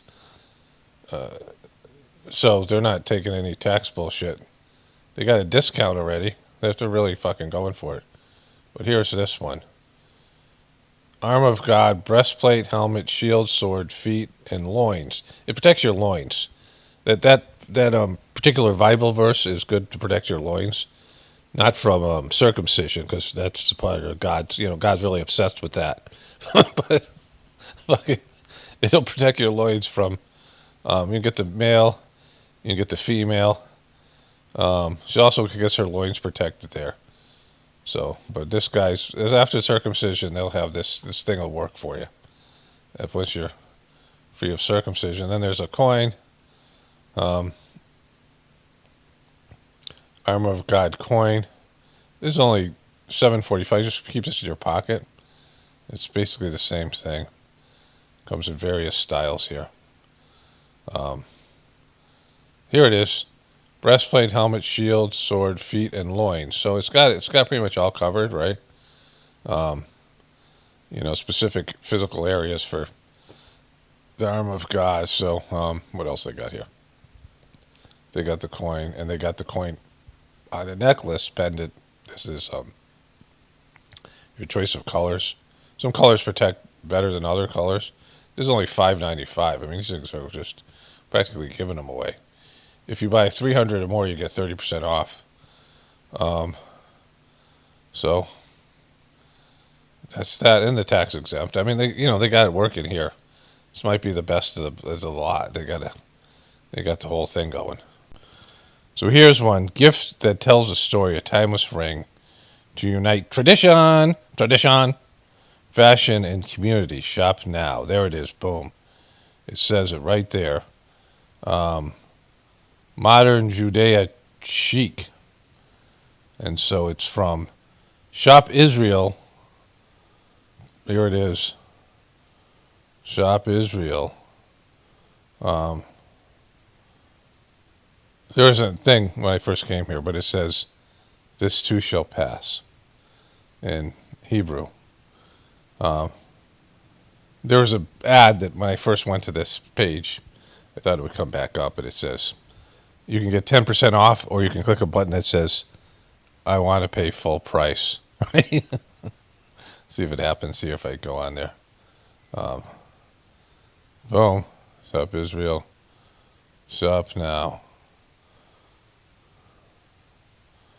There it is. Okay, they don't give you the second chance. They'll give you a second chance at 10% off. They're pretty, whatever it is. Tradition. Okay. They're really bringing it today. Must have Christian readers. Cross magnetic bookmark works great for your metal books. There is that one says blessed, and it opens up as a magnet, and so you put it there, and you put one page on there, and boom, and I see the magnet. There's it is. It keeps those pages in case you want to read. Like, these pages suck. I don't want to read these pages. I will keep them magnetically glued together here. These pages suck here, so boom. Like, I don't want to read those pages of the Bible, so fuck those pages. They put a magnet around those. Those are never to be opened. Those are like the Voldemort of pages, right? And so there's a magnet. Boom. They're bringing it today. Okay, so they're really pitching this hard. Israel Media Ministries. Wear your faith boldly with the Yahshua necklace in Hebrew, crafted in sterling silver or gold-plated.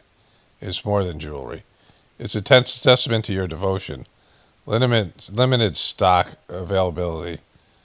Secure yours today. So it says right here in Yiddish, or in Hebrew, Yahshua. That's Yahshua. There's a little flame there. It looks a little bit, not too authentic. There it is. Look at her. She's got it right there. Well, Shalom.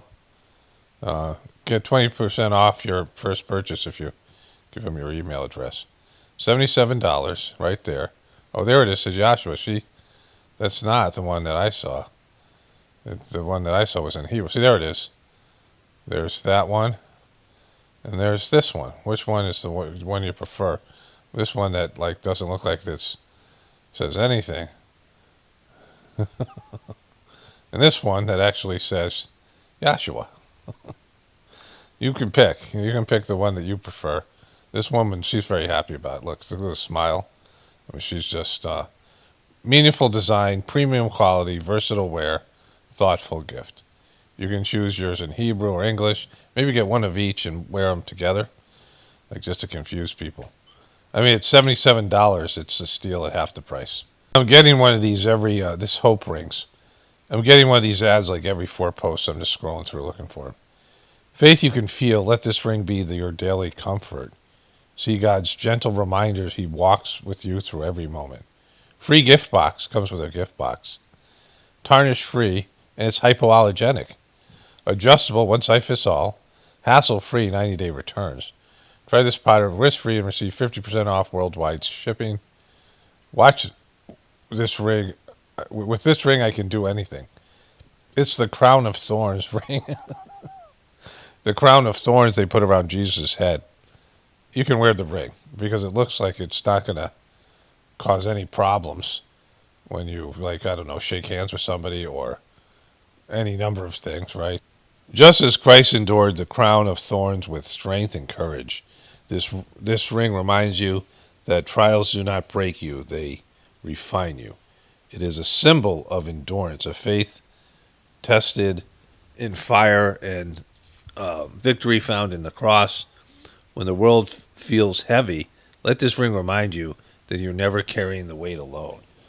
It looks like a fucking uncomfortable piece of shit ring, and it isn't. It's kind of disrespects Jesus' suffering because, like, the crown of thorns actually, like, went into his head, right? There it is. You can wear it on your thumb and have and you can have a latte, right?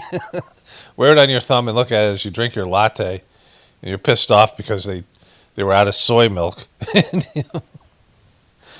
you can like say, hey, look, if Jesus could bear the crown of thorns, I can drink this latte without soy milk. And then there it is right there. Look at it. Look at this motherfucker thing. Who is this ring perfect for?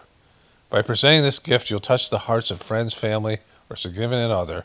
By giving it unto them, you're offering a daily reminder of faith and purpose they'll treasure forever. There it is. I mean, just look at that fucking thing. I mean, look at that. Like, who wouldn't want that? It's adjustable. It's one size fits all. You can open it up, like, and make it comfortable, just like Jesus' crown of thorns. You can adjust it so it fits you comfortably. So, like, holy fuck. So I stopped scrolling through Facebook because there was just too many ads. Lots of them are great, but the bit is the bit, right? But you just can't do all of them. But this one has to be done. This crown cross necklace is so exquisite. It is the best gift for yourself. Look how strong that fucking chain is. It's the crown. This is the crown cross necklace. For your loved ones. Look at it. It's got a crown around a cross. So you can remember that back in the days when they were pushing this religion, being a king was the ultimate thing. So they said Jesus is king and God is king, because that was like what people like a king. Well, fucking king. Well, nothing better than a king. It'd be like now if they said Jesus was a Hollywood movie star or some, whatever the highest value is. But look at this thing. Fucking cross with a crown. I mean, you can't get that crown off no matter how hard you try. You ain't getting that fucking crown off, right? The crown goes with the cross. And, just a little bit serious here. I don't want to get too serious, but I've said this over and over again. Being a king is a horrible thing. This idea that you're born to rule based in your genetics is like the most racist, ethnic, whatever it is, whatever genetically prejudicial thing that you're born into being you're born into being a king. We don't have kings in America, right? For good riddance. Get rid of that fucking king. Kings suck. Those royals suck. They're parasitic, and there's nothing good about them for the people, and they're miserable themselves, right? So kings shouldn't exist. I mean, it's not a real thing. It's a barbaric, these robber barons. These guys aren't kings. They're gang leaders who ascended to this position, and based in intimidation and fear and extracting resources from the impoverished, they're able to exalt themselves in some kind of, fancy fucking clothes, and then their little shitty kids, will raise up totally entitled and totally selfish and narcissistic and have no leadership qualities, end up inheriting the throne, right? We've seen this over and over again. And so Jesus was much more than that. He was a spiritual person. Even if being a king was the greatest thing, which it isn't, and that you could be in the material world, a person on the spiritual path is farther along than a king, even though in the material world you might be a beggar or a janitor or something that people look down on, right? but you're living a spiritual life. You have an internal relationship with God, and you're on a spiritual path. And there's not that many people that achieve that goal. It's a great saying in the Sage-Mark system. The third master of the system said it, that the lowest part of the higher is still higher than the highest part of the lower, right? Meaning that if you're on the spiritual path, you're still higher in your evolutionary progress than the greatest person on the planet Earth. That's just a material person. So, it's insulting to Jesus, and it's wrong thinking, and it misleads the dumb fucks. But what else is new? You can get this cross, with a crown on it, and show everybody you're a dumb fuck. Okay, so I got a bunch of fun stuff here. One of my viewers, I think, recommended I look into this one. I don't know how to pronounce the name. Harold has metastatic prostate cancer. Good for you, Harold. Way to fucking go, bro. What the fuck? You're living the dream, Harold. Harold has metastatic prostate cancer. But like you, Harold has stuff to do. He's got stuff to do. Look at it. He's got his lady. He's got his fucking bow tie. Look at fucking Harold go. Go, Harold. Look at you go. Takes Nubeca. Nubeca. Fucking Nubeca. Prescription medicine used to treat adults with prostate cancer that is spread to other parts of the body and responds to a medical or surgical treatment. It's pretty happy for a guy who's got who's got cancer in his taint, right? This is a pretty cheery commercial for a guy who has prostate in his taint and it's spreading to other parts of his body, which will be, his genitalia, his loins. It's spreading to his loins. Lowers testosterone. It is not known if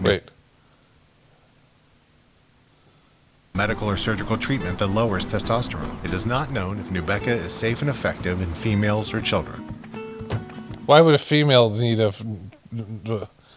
something for prostate cancer? In a prostate cancer clinical study, Nubeca reduced the risk of cancer getting worse by almost half. By half. You and your doctor will decide if Nubeca is right for you. Nubeca may cause serious side effects, including heart disease and seizure. Tell your doctor. Holy shit! So, it might reduce the what did it say it did? Let's go back to that study. Nubeca reduced the risk of cancer getting worse by half. So it reduced the cancer. You're not getting rid of the cancer. It's not doing anything to stop the cancer. I mean, to get rid of the cancer you have, but it might stop it. You got a coin flip that it might stop it from getting worse. So you might all right, you're going to live with this cancer and this drug forever, just stopping the cancer, or at least for some period of time. It might stop working after a while. So it reduces reduces the risk of cancer getting worse by 50%. A coin flip. So that's you got a 50-50 shot that the cancer's not going to get any worse.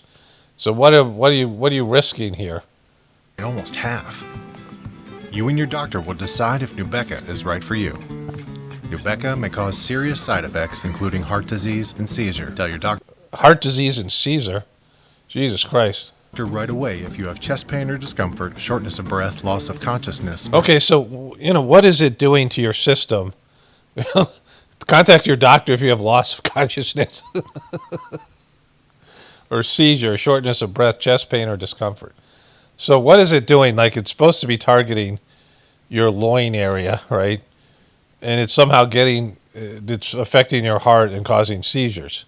Seizure. Nubeca can harm unborn babies and cause loss of pregnancy. Use effective birth control during treatment and for 1 week after the last dose of Nubeca. Common side effects of Nubeca were increase in liver function tests, decreased white blood cells, and increase in liver function tests. That means that, this is all bad shit. And feeling more tired than usual. Harold's passions give him purpose. Life changes. What you love doesn't have to. Talk Whoa.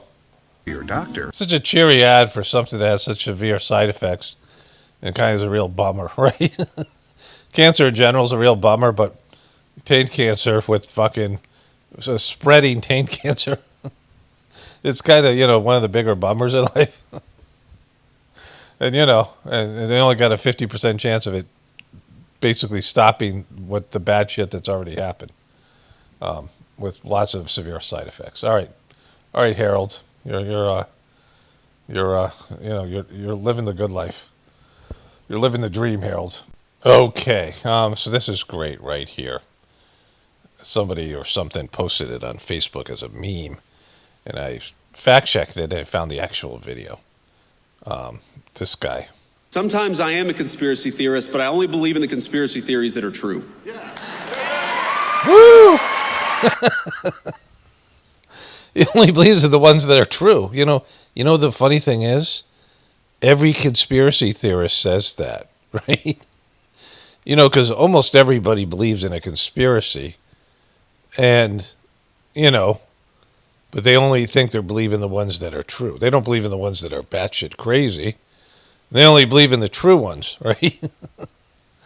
Everybody has their own, various conspiracy theories. There's nobody who doesn't have one, right? There's no one that believes everything the official story has to say. Some believe him about Trump, some believe him about Biden, some believe him about, any number of off-topic things. But everyone who believes in them thinks the ones that they believe are true, right? It's like the stupidest thing ever. I believe in the true ones. They're not really conspiracy theories, they're conspiracy fact in my own mind, right? Like, this is the problem with all this stuff. I believe, I don't believe in lies. I only believe in the lies that are true, right? It's a silly way to look at it. It's a theory. It's a conspiracy theory. And so I believe in I'm right every time, this kind of thing. And I know factually that's not true. I mean, I'm sure there's lots of examples, but the one that that comes to mind, remember when Trump said at the debate that in Springfield, Ohio, they're eating the dogs, right? And we know that that's not true now. Like, I knew back then that it wasn't true. But we know factually that isn't true. That isn't true because he has not targeted Springfield, Ohio, at least, publicly in any way, in a way to get rid of the Haitians. There was 20,000 Haitians that came in, mostly kind of invited, because a lot of the population, it was one of these cities where people were moving out, and they had all these available jobs.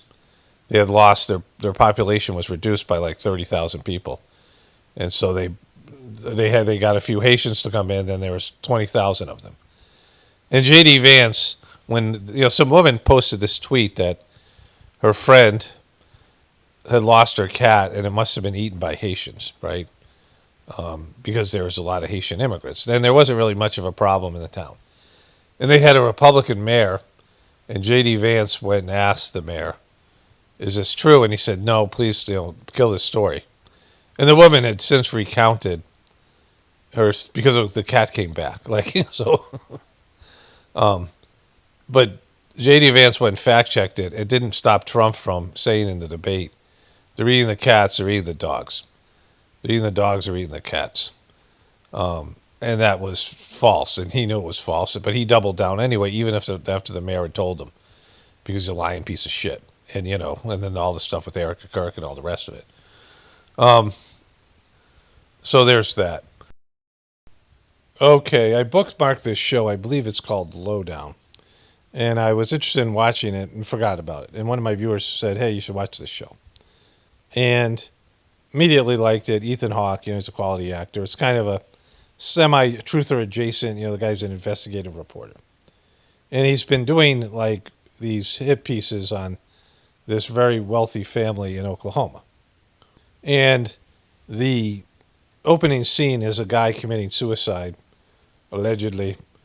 He is one of the members of this family, the black sheep. He's a gay dude who won't agree to the family's, whatever. They have deals they want to make, and he won't sign off on the deals, and that's part of the whole, family, whatever it is, documentation.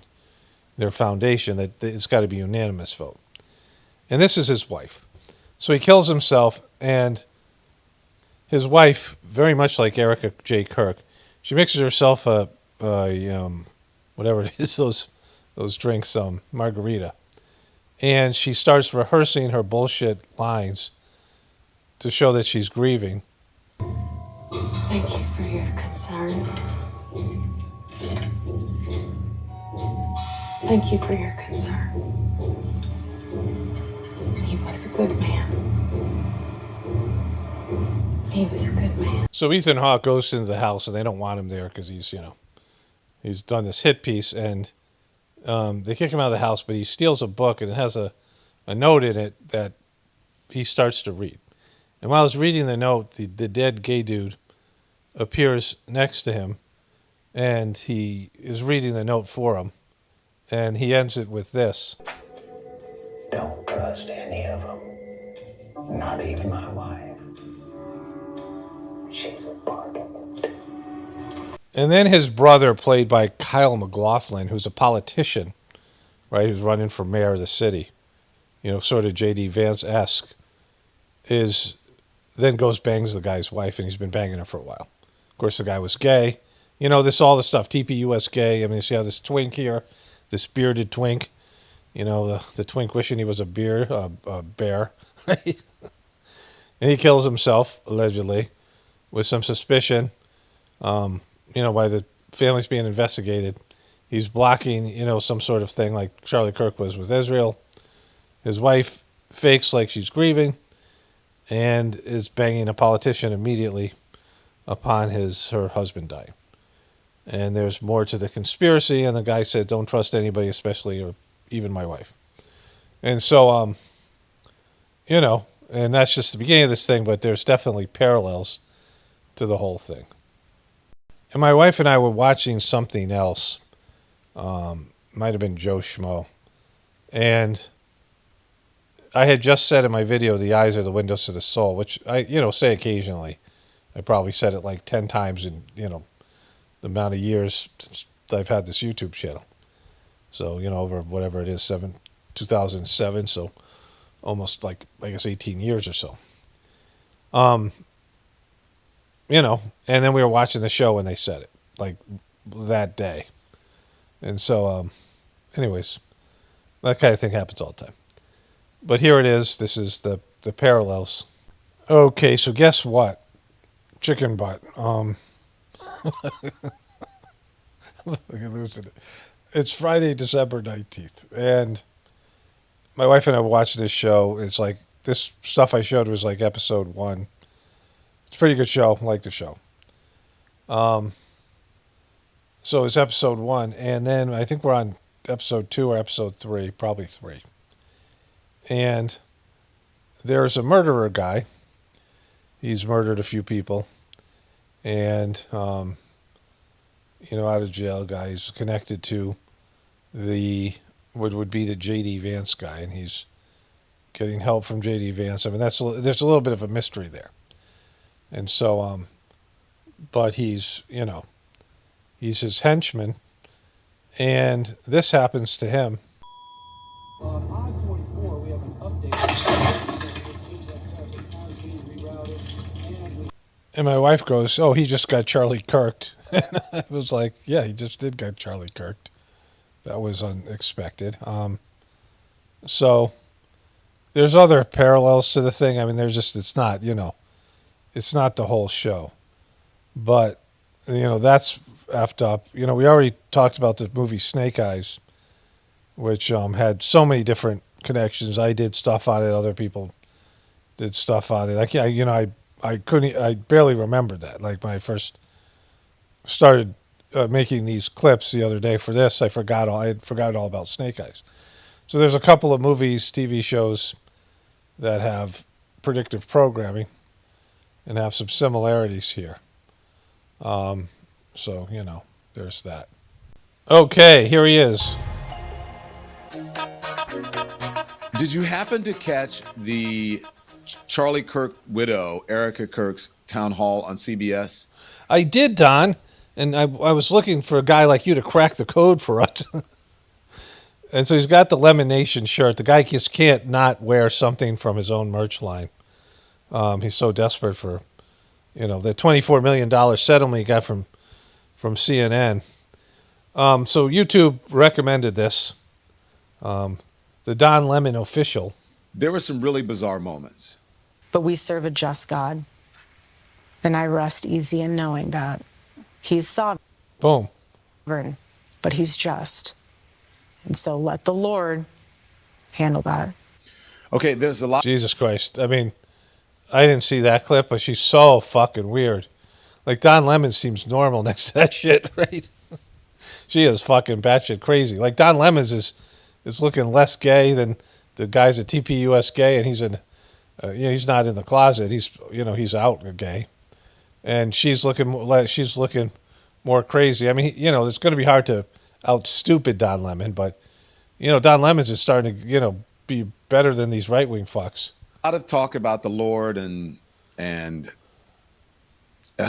anyway, let me walk you through this because. Walk us through it, Don, because it's so fucking complex. We need a brainiac like you to explain to lemon-splain it to us. Once you see this town hall and see everything that it was, you really can't unsee it. There's a lot going on here. That just tells us so much. I mean, when you say something like that, like you can't unsee it, like that just tells us everything. So descriptive and not cliche at all, Don. Just about a strange town hall. This is really CBS News. It's about trying to become what they're trying to become, and why this whole thing turned so many people off. Most people are kind of making fun of it or saying, "Well, this was odd." Kind of like your show, Don. Like they're doing what you do. Strange. Her behavior was strange. Why is she doing this? Seems like she's grifting. She's been on a media tour. So look, I have to be honest with you. I didn't sit down and watch the entire Erika Kirk town hall. I couldn't. I watched the clips. I read the transcript. And then... You read the fucking transcript? To be honest, I didn't watch this fucking thing. I looked at how CBS promoted it afterwards. And once you put all that together, the picture really, really gets clear.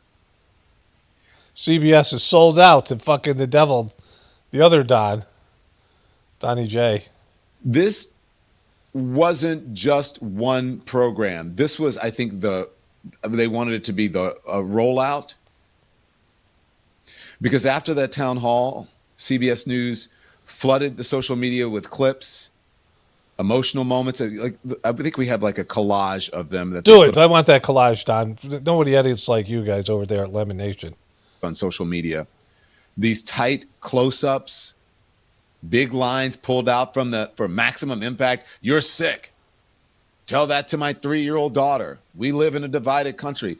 This is the first of the many conversations that she said. That part really matters because CBS wasn't treating this like it was this wasn't some tough piece of journalism that they were doing. They were treating this like something that they wanted you to absorb, something that you were supposed to feel. You're supposed to feel this. You're supposed to not question it. And that lines up exactly with what was reported afterwards. Okay, and this is a great article by Salon. Salon just fucking, I mean, they rocked it. There's one by Variety as well. Variety too, Variety and Salon. That people inside of CBS News, they were already they were not happy about this. They were uneasy about this because that this even aired. And once it did air, the advertisers started asking questions they weren't quiet about it. They started asking real questions like, what is this? I mean, when Brian Steinberg is slamming you, you're a pro-Israeli shill, and a guy named Brian Steinberg is eating your lunch. Who is this for? Is this really CBS News? And then so many unanswered questions. The advertisers answered, and I guess they said no. Watch this take on social media. Erika Kirk cost CBS money. This is according to Variety magazine, who said originally CBS planned to run her special town hall on Sunday during prime time, but they were unable to find advertisers that were willing to advertise their products during that time slot.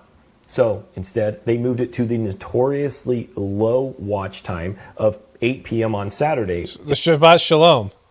Unless you're a sporting event, you don't get views for broadcast television.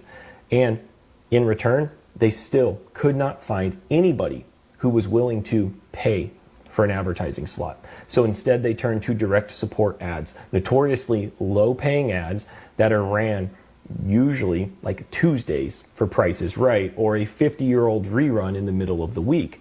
Things for Gold, Super Beats, Garlic, even Chia Pets. They read Chia Pets? They Chia Pet fucking Erika J. Kirk? that fucking grieving widow grifting fucking icon. They had to chia pit her.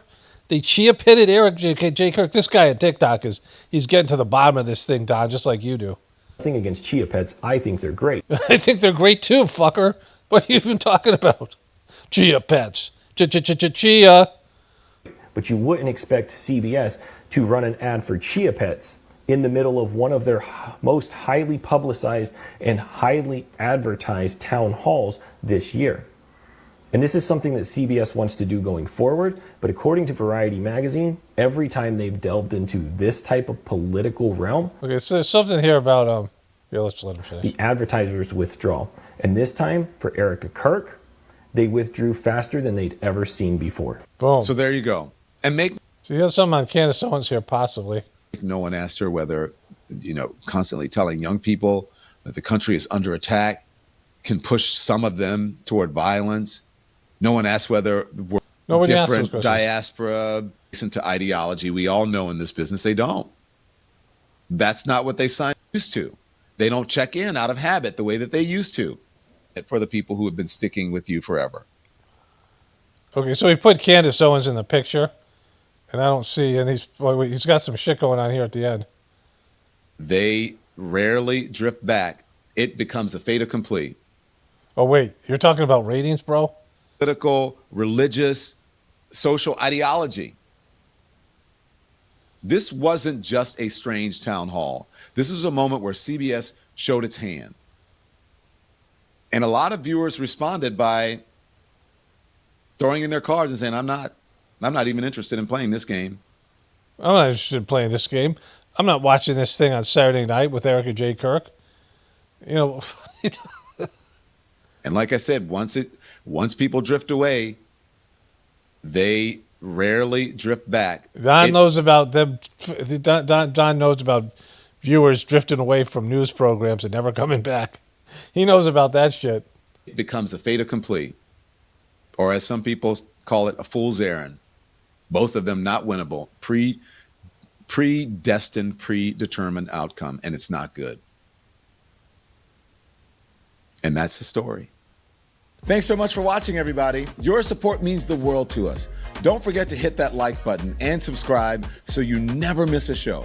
We're live every weekday. Okay, so he had a picture of Candace in this, but didn't say anything about her. Maybe he did, and I just didn't find it. Bunch more. I got a bunch more stuff to get to. I have one more political thing, but it's mostly funny. And then apparently Donald Trump put mocking photos of Biden and Obama up, so I have to find that. So let's go do those two things here. Okay, so this takes a funny turn here. As gentleman from Texas, Mr. Roy, for his time of question. I find myself extremely frustrated this week with the entire state of affairs in this venerable institution. It is a circus on both sides of the aisle. A complete and utter joke. Utter joke. The institution is failing the American people from top to bottom. Boom. See, this is where people in the government are now saying, hey, the government's fucked. Right? Like, this has been going on for a while. And this is a sign where, the loss of faith in the system, which will take down the system, is coming. Remember, the system is propped up by perception. How you perceive the system is how, like when they're saying we're fighting for a soul of America, like Joe Biden, and if I'm not elected, America will be destroyed, kind of shit, right? Like that was some of the rhetoric. But now you have politicians saying this all the time. The system's broken. Like they're admitting there's no political solution. It's just going to get worse. Politicians are going to get worse. The corruption is going to get worse. The debt is going to get worse. And so, it's silly to think that there's some way to make America great again, like Trump was pushing out there, because it's not possible. And we see it on full display here in the Rules Committee. We have, on the one hand, the tragic failure of my colleagues on the other side of the aisle to recognize the unbelievable harms being posed to our children by these absurd laws, these absurd procedures that are being carried out on children. Chloe Cole, who came and testified in front of the subcommittee on the Constitution and the Judiciary Committee, who described in great detail on her birthday, testifying in front of that committee. I had a double mastectomy at 15. After my breasts were taken away from me, the tissue was incinerated. Before I was able to legally drive, I had a huge part of my future, womanhood, taken away from me. I will never be able to breastfeed. I struggle to look at myself in the mirror at times. I still struggle to this day with sexual dysfunction. I have massive scars across my chest, and skin grafts that they took from my nipples are weeping fluid today. And you know what? We didn't need to hear about her nipples, bro. We didn't need to hear about her with nipples weeping fluid. Like, you know, I understand this is a fucked up thing, and you know these kids are getting these forever surgeries, you know, based in some bullshit, you know, movement. But you know, come on, enough with the weeping nipples, bro. they were grafted into a more masculine positioning.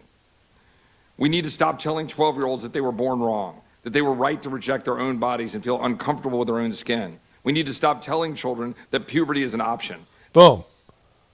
Extension of the Commerce Clause and the instrumentalities of commerce to criminalize behavior. Exactly, bro. Like just it's fucking crazy. So now I've got us sitting here, this paradox, right? I don't support this kind of behavior, and I think it should be criminalized. I also don't believe we should make a mockery of a limited constitution in carrying out what is clearly a political message. That's the case. That's the case, bro. Marjorie was given this vote this week to buy her vote on the National Defense Authorization Act. Everybody knows it. Wait, go back. To buy her vote. What was it? A political message. That's the case. Marjorie was given this vote this week to buy her vote on the National Defense Authorization Act. Boom. Everybody knows it. It happened right there on the floor of the House. The majority leader said, Marjorie, would you like to have your bill brought up to the floor? And guess what? Got a yes vote on the rule for the National Defense Authorization Act. Crazy how that fucking works. Fucking politics, am I right? That's the kind of shit that keeps happening around this institution all the time. Potty mouth. Including on our side of the aisle. And the other side of the aisle, too, more there. I'm sick of it. I'm fucking sick of it. Like my nipples are weeping. And I'm sick of what happened in the Judiciary Committee when we should have done it there. We should have addressed it in the Judiciary Committee. The people who are supposed to be vanguards of the Constitution. Exactly. They're fucking vanguards. Now we're sitting here and we're listening to nonsense about health care. Where my colleagues on the other side of the aisle sit here saying, well, you guys aren't doing anything about the massive expensive cost of health care. Why do you think it's expensive? Because you literally cut a deal with insurance companies to run health care. That was a fucking crazy deal called Obamacare. You think that's going to run wild? No, it's not. Fuck that guy. Fuck those guys. Yeah.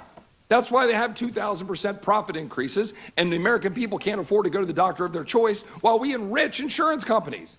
And yet Republicans will complain about it, and then they'll offer milquetoast garbage like we're offering this week. It's almost like we're fucked, bro. It's almost like we're fucked, bro, with weeping nipples. And then go home at Christmas and say, look at what we're doing. We're campaigning on reducing health care. Well, congratulations. Congratulations to you fucking guys. At some point, people will look at this body and say, maybe we should get rid of all 435 members of the House and all 100 members of the Senate. And replace them with AI. And start over. Exactly. Because Congress is literally failing the American people. I yield back. Boom. Fucking way to bring it, bro.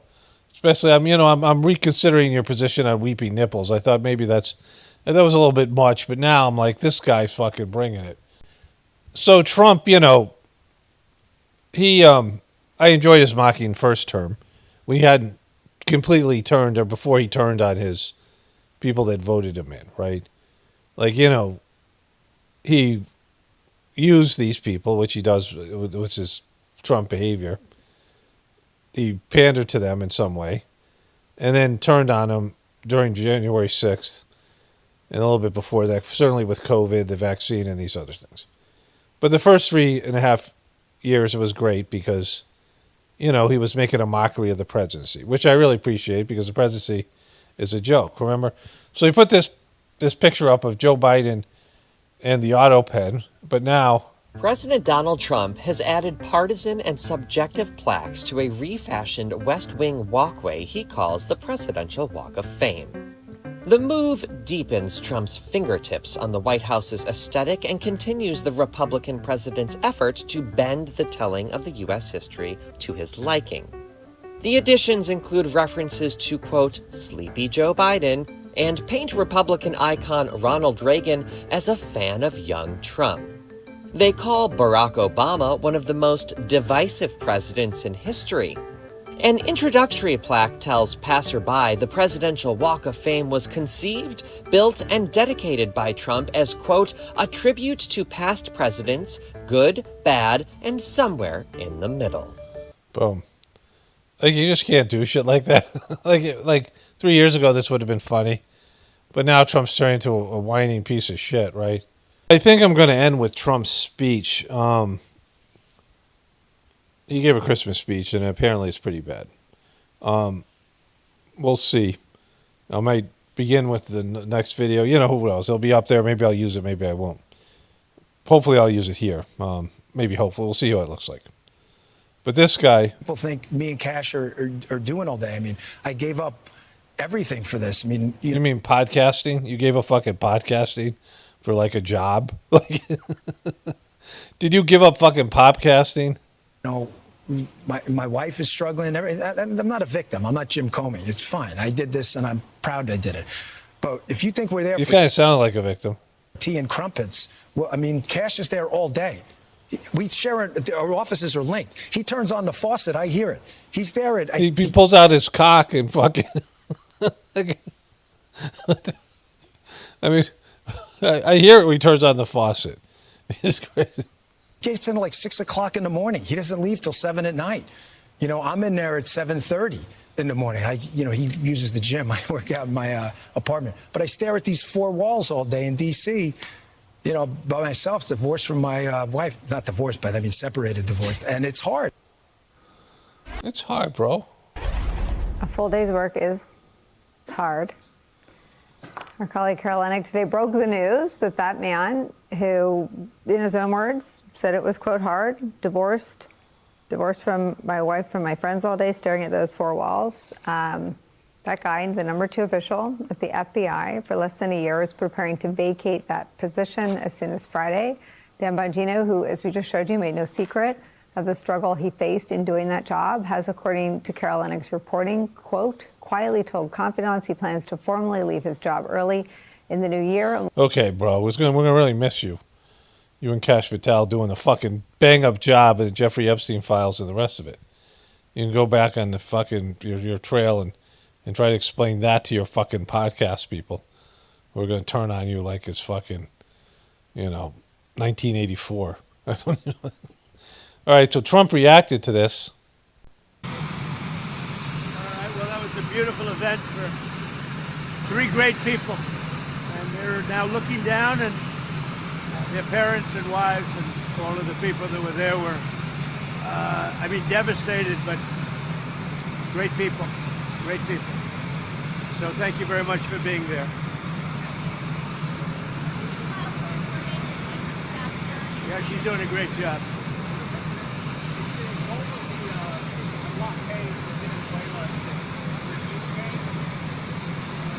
Just a blockade. Not going to let anybody going through that shouldn't be going through. You remember they took all of our energy rights. They took all of our oil from not that long ago, and we want it back. But they took it. They illegally took it. They took our oil.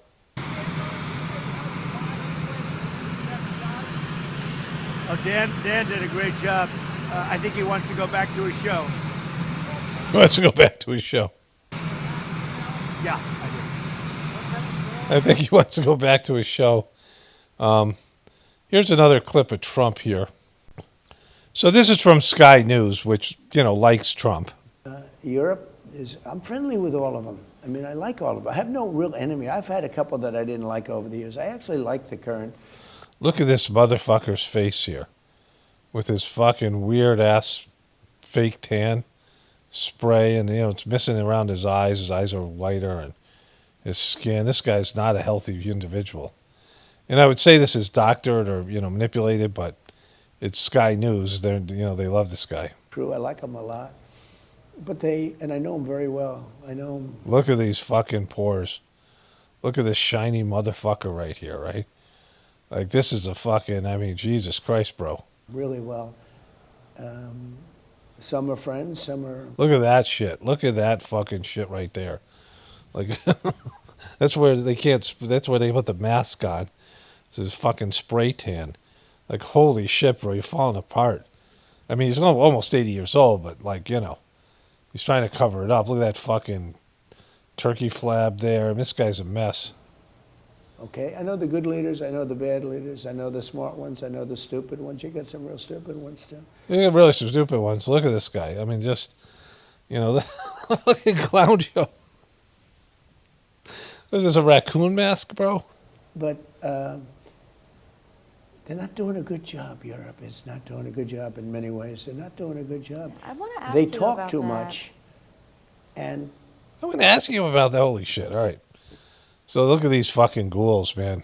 So I'm going to put this video on hold. It's going to be released Saturday morning, tomorrow morning.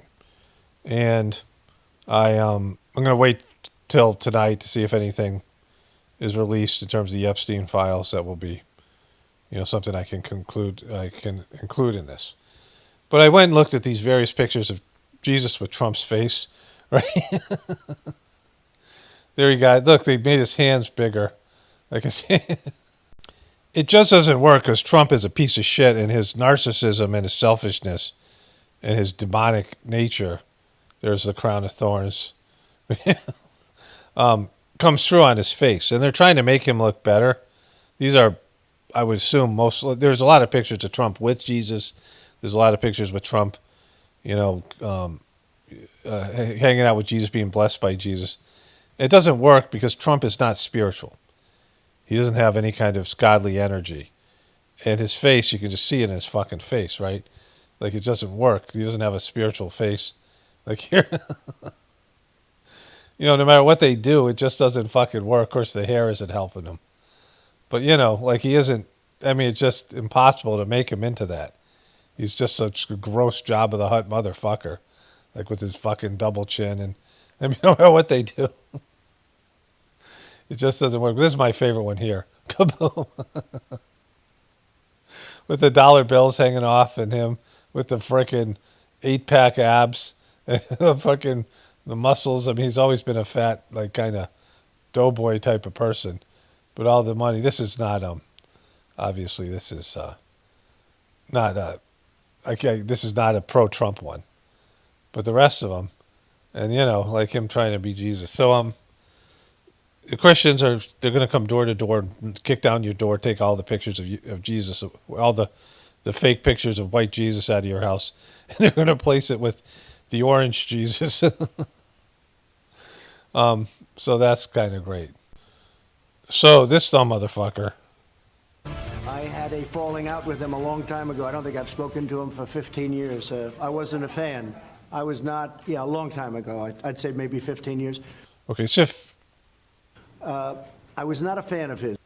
Okay, so he's talking about Jeffrey Epstein. The title of this video, we're not going to watch it. Female bodies were currency, explosive new reporting. So there's pictures coming out. Everything's coming out today. And we're going to cover whatever I can in this video. I have another thing from Morning Joe. Hopefully that's up and I can cover it here. And then I'll, you know, the video's going to be done. I might add a voiceover with some comments. But, you know, I don't want this video to get too long. But either way, you know, him saying 15 years, that's 2010. So Jeffrey Epstein was arrested in 2006. You know, he was prosecuted in 2007. He was in, you know, so, I mean, not fucking, like, it's 2002 is when he said to have the falling out. 2004 was it, you know, when he gave that report, like he gave that quote. I think it was a 2002 New York Magazine quote that he gave about how Jeffrey Epstein's a terrific guy. And so 2004, 2005, but 2006 he was busted. And so, you know, he doesn't have a straight story here because the story is they were best buddies. They were besties. And they hung out, and he knew what Jeffrey Epstein was doing, and he didn't say anything. So that's all you need to know. Like, whether he partook or not, he more than likely did But none of that's important. All he had to know was this guy knew this guy was a pedophile, and he was okay with it. And he was recruiting guys from Trump's, young girls from Trump's club, maybe and some guys too. Who the fuck knows? But you know, this guy's fucking complicit, right? In a time where he's already, you know, I mean, he's done so much damage to all this stuff. So that's report's going to come out. We'll see when it, you know, when they get to the meat of it, and people are going to start combing through all this stuff. So probably won't have much in this video about that. But for him to say 15 years, you're just fucking retarded. Just what are you doing, bro? Like, think about what you're fucking saying. You're such a fucking... He believes his bullshit so much. To add that, let me see if this Morning Joe piece is up here. So I got to ask you about some of the things that the president said last night, because some of them were just mathematically impossible. If you cut something by 100%, the cost goes down to zero. If you cut it by 4, 5, or 600%, the drug companies are actually paying you to take their product. So it raises the question, how much of last night's speech was hyperbole and how much was fact? No, what he's saying is you bring it, if a drug was $100 and you bring the drug down to $13, right? If you're looking at it from $13, it's down seven times. It's not a 600%. Well, but it's 700% higher price before. It's down 700% now, right? So a $13 would have to go up 700% to get back to the old one. Okay, so this is Fox News, right? Morning Joe is playing Fox News because even they're calling bullshit on Trump's, you know, like, which means they're starting to bail on him. Like the Epstein files are coming out. And these people are starting to quit. Bongino, you know, the Candace Owens, Erika Kirk stuff. Like, stuff's going south, right? But, you know, 100% of $100 is $100. You know, I've always had a problem with that. When people say, I'm going to give 210%. No, you can only give 100%, right? Like, you can't give 210. Your effort is 100% of your effort is all you have. You don't have 101% of your effort. You don't, you know, whatever your effort is, there's a maximum amount of it. And that's all of it. 100% means all of it, right? 100% means all of it. There's no, you know, if you're going to double something, yeah, prices are going to go up by 200% is something different, but 100% is all of it. And Trump is a dumb fuck, and he's speaking to dumb fucks, right? That's what this is about, right? You know, but Fox News is calling him on his bullshit. So it all depends on when you look at it. You could say it's down 87%, or you could say it would have to go up 700% to be the same one. So it just depends on what you look at it. But basically what he's saying, and we all know what he's saying, is we are hammering the price of drugs down. I wonder what nationality Howard Lutnick is.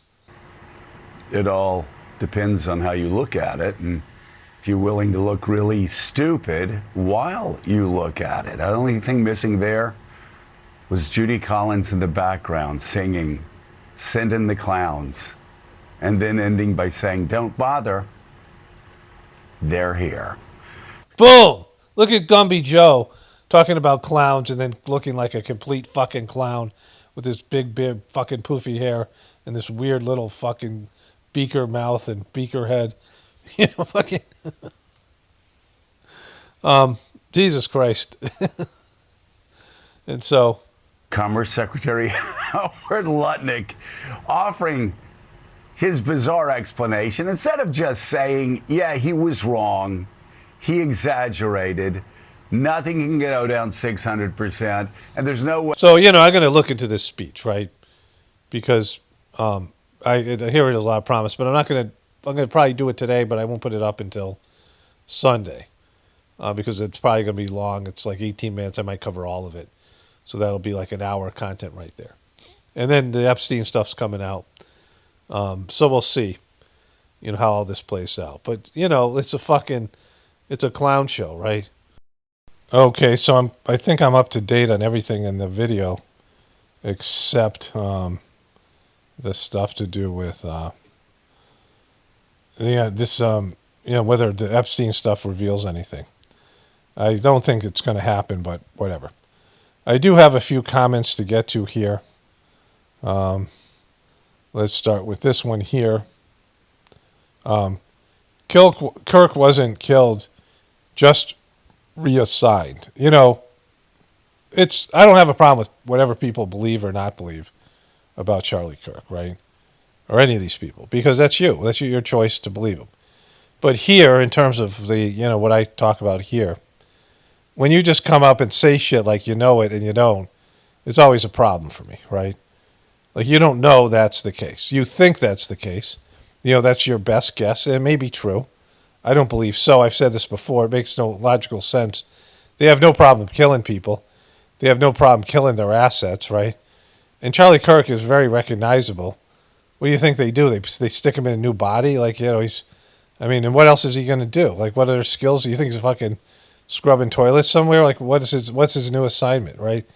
There's lots of holes in that theory. Because it's just easier to kill the loose end. It's just easier to kill him, right? It's a lot easier to kill him right there at that place than it is to reassign him and hide that away from everybody, pretend he's dead.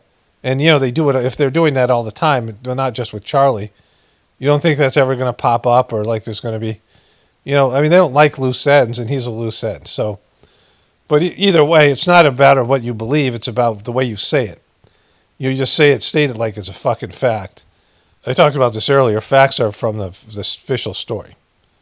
Facts are from, whatever the people are who are control the official story. It's not, anybody else, right? So where's the next one here? Here we go. Podcaster Dan Bongino resigns FBI. Trump says going back to podcasting. Interchangeable podcaster, government agent. Now, 2025, now it's a fact. I think that's a very good point. That, there's a number of podcasters that are a part of Trump's administration. And so most of the people had no experience and don't deserve their jobs. So of the people I know, and I don't know all of his cabinet, right? But Kash Patel was a lawyer, a defense lawyer, and then he went to work as a lawyer for the FBI. And he comes out with he's some kind of tough guy, and he's a little wimpy lawyer. And he was a podcaster, right? Him and Dan Bongino, and, they gave Trump a lot of support. There was no reason for him. He's got a little experience with the FBI. Dan Bongino, again, if you're podcasting, you're just a joke. Like if you're a serious agent and, part of this establishment, like why not have a cushy job somewhere else as a lobbyist or, some sort of asset. If you've worked in the government before, you go into the private sector and then you have all these connections and you go and you either through lobbying or some other way and you make a shit ton of money and then you don't have to be in front of a bunch of dumb fucks, appealing to a bunch of dumb fucks. And so, somehow maybe they figured that Trump was so stupid that he would take podcasters on because of the way social media is. But their whole podcast was predicated on the Epstein files and things like it. And so they lost all credibility.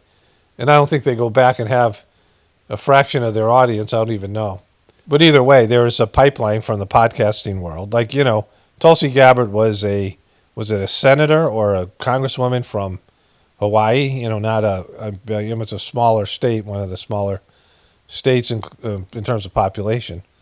And so, and she only served one term, whatever it was, ran for president unsuccessfully, ripped Kamala, a new one, and then she, decided she wanted to work for Trump, right? So, but she's not really qualified to do what she was doing. She was, I think, ex-military or something like that, whatever it might be.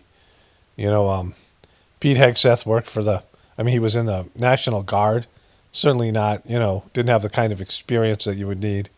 And he was another person who was a media person. And then Linda McMahon, the worst of them, was CEO, but not really. She was CEO just to, almost like Vince McMahon, her husband, was throwing her under the bus just in case he got busted, right? And that she was going to take the fall. Who knows what her role was, but she's definitely not qualified to be a Secretary of Education. She thought AI was called A1, like that's like her knowledge base. And so these jobs kind of matter, but obviously, they don't because we haven't imploded yet. It isn't like the Biden administration, people are great, but people who actually work in the system, know how not to fuck over the whole system. And I think that Trump's people are going to do irreparable damage, to jobs and systems that may be dysfunctional, certainly corrupt, but are essential to the overall corrupt system. It's just like you have a person who's really sick and all their organs are fucking, failing them, or they're in the death process and they have cancer and things like this. And you just have some person who doesn't know what the fuck they're doing, some bad surgeon start yanking out organs and, saying, yeah, you don't need this, it's all fucked up. Oh, you don't need this, it's all fucked up. And, eventually you take out an organ that, like the heart or the brain, but this is what they're doing, and those organs are all important. And, they're putting the body for a reason. And that's what Trump and his people are doing. See this one here. Study the Bible before you talk about it. IOGNEWS, or Truth Unedited, on YouTube. Yeah, you study the Bible, dumb fuck, right? So if you study the Bible, you would come up with a similar conclusion. Like if you were somebody who had logic and reasoning and critical thinking skills. But if you go into the Bible thinking, it's the Word of God, and you go into reading the Bible thinking that if you figured it out that it was, a piece of shit book, especially the Old Testament, and it wasn't the Word of God, and Christianity isn't what they say it is, and Jesus isn't really a part of Christianity anymore because they've hijacked his message, and you can connect to him directly, but not through these religions, because the religions are bullshit. And there's actually better systems out there. And that would mean that you would have to, you'd be ostracized from your family. You'd be like the shunned Amish, right? And so, your wife is a Christian, and your husband's a Christian, your parents are Christians, your whole family's Christian, and you're into Christianity, you're into the community, all your friends, you work as part of the church, because that's what people who read the Bible are like, right? People who really get into the Bible or are good Christians, that's what they're like. Their whole lives are tied through Christianity, the people that in their lives, everything that they do. And so you can't possibly read the Bible and feel like, you can judge it unfavorably. You can't read it objectively because you're so subjectively tied to it. But there's a lot of fucked up things in there. And the points that I make are 100% valid, coming from a perspective of spirituality, which is higher than being in a religion. If you're a spiritual person and you have an actual relationship with God, you see things that people who are just bound to a religion will never see. They can't see, because they're not willing to be spiritual. They wear their organization like a shield, and everything the organization says you're a part of a cult. And so, how the fuck are you going to read the Bible and do research on it when you're a part of the cult that thinks it's the Word of God when it's not, right? It's not even, it's a mediocre book. Even the New Testament isn't, wonderful. But, there are good things in it. It's not like, the good things that are in it are said pretty much everywhere else, right? I mean, most of the same things are said in all these religious organizations. The good stuff is always the same. The good stuff, the true stuff is always the same across the board. And it's not, it's not better, it's worse than most of them. I mean, I'm not talking about all the major religions, but I'm talking about, these legitimate spiritual organizations that haven't been tampered with throughout history. And people who connect with God, they all can say the same thing. I mean, the words don't really matter if you haven't had the experience. Anybody can, parrot the words and just say the words without even know what the fuck they're talking about. Anyways, I mean, that's the difference. And the difference is you're coming from an inferior position because you're still indoctrinated to something and you won't see it. And I don't care. I'm not trying to convince you of anything. In fact, the Sajmark system, one of the few teachings of Lology, the first master, you barely ever hear me talk about him, because the papers, and he didn't really write books, but he wrote a bunch of essays, and they're so, you have to really know about ancient yogic terms, and the way they express themselves, it's hard for Americans to understand. Like when I read his book, I got about 25% of it. I read his book a couple of times. And, he didn't have very many teachings and things that were applicable to, modern day American life and things, because he was coming out of, 1800 India. But one thing he said is you're not supposed to criticize other people's religion because it's the most they can do. Like for most people, that's all they can do. And so you're not supposed to criticize it. So it's something where when I first had this channel, I would not talk about things I knew about Christianity so much. But then I had that dream with Jesus, and Jesus said he was sending people to me. I've talked about that in the dream. So like he was sending people here. I said, is it okay if I talk about, Christianity? And he goes, that's why I'm sending them to you. So, that was the dream, and, that and other things that have happened since then. And of course, I, was talking about how heartfulness has become the shitty cult-like religion that Saj Marg, the meditation I do, like I've gone through that personally. And so, I feel like it's good for me to talk about. But if people can't understand it and all you can do is Christianity, then why listen to it or just ignore it? That's fine. But, don't talk to me about like research in the Bible, because anybody who did objective research would say, oh, this book is pretty fucked. Right? So, there it is. Why do you have to act like a redheaded stepchild? If she bothers you that much, don't insert yourself about how you do something to get the truth out. If you can't say something nice, then don't say anything at all. And so there's no leprechaun of truth with a pot of gold, just an angry twink. This is a really bad comment because an angry one twink giving you the finger. So I assume they're talking about Candace Owens, right? And to say, if you don't have something nice, don't say anything at all. And you're talking about fucking Candace Owens, right? You're defending her. Do you think that she says nice things about people? I mean, some of it she might have some sources, but some of these people were her friends. Like she's, and I love it because these people all suck and she sucks, so it doesn't bother me. But if that's your thing, if you don't have something nice to say, don't say nothing at all. And your comment isn't that. You call me a red-haired stepchild, you hypocritical little bitch, right? I'm no red-haired stepchild. I got brown hair. My parents didn't remarry, so fuck you. That's not factually accurate. What the fuck are you talking about? And so Candace Owens, she's really a bulldog. It's anything that appeals to me, it's that. Like she goes in there and she, this thing with Jimmy Dore I watched, whenever it was the guy, Tim Pool. And she showed a picture of Tim Pool without his hat, and he's bald little twink, right?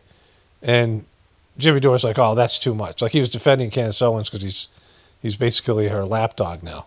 Like all the videos that are getting recommended to me about him are him defending Candace. And he's, whatever she says, he's like, well, she factually, he's believing her, whatever. That's what's best for him and his audience. Just like he's just telling how great Trump was, and he didn't, talk about the fact that, Ketchupgate was fake, right? Neither did Candace Owens or any of these people. And, he trusts Tucker Carlson too. But either way, she's put a picture of Tim Pool without his hat up, which, but he called her a cunt, so sure, like go at it, right? But don't come to me and talk about that when she's being that much of a piece of shit to them. And this person writes, I'm not sure why this comment's here. It's to the same video. Most of these are. I love your channel and the nuanced way you approach spirituality. Especially agree with most of the info being accumulated, just abusing entertainment as we wait for the inevitable collapse. Just want to acknowledge how thermite was found at ground zero, and scientific papers confirm this.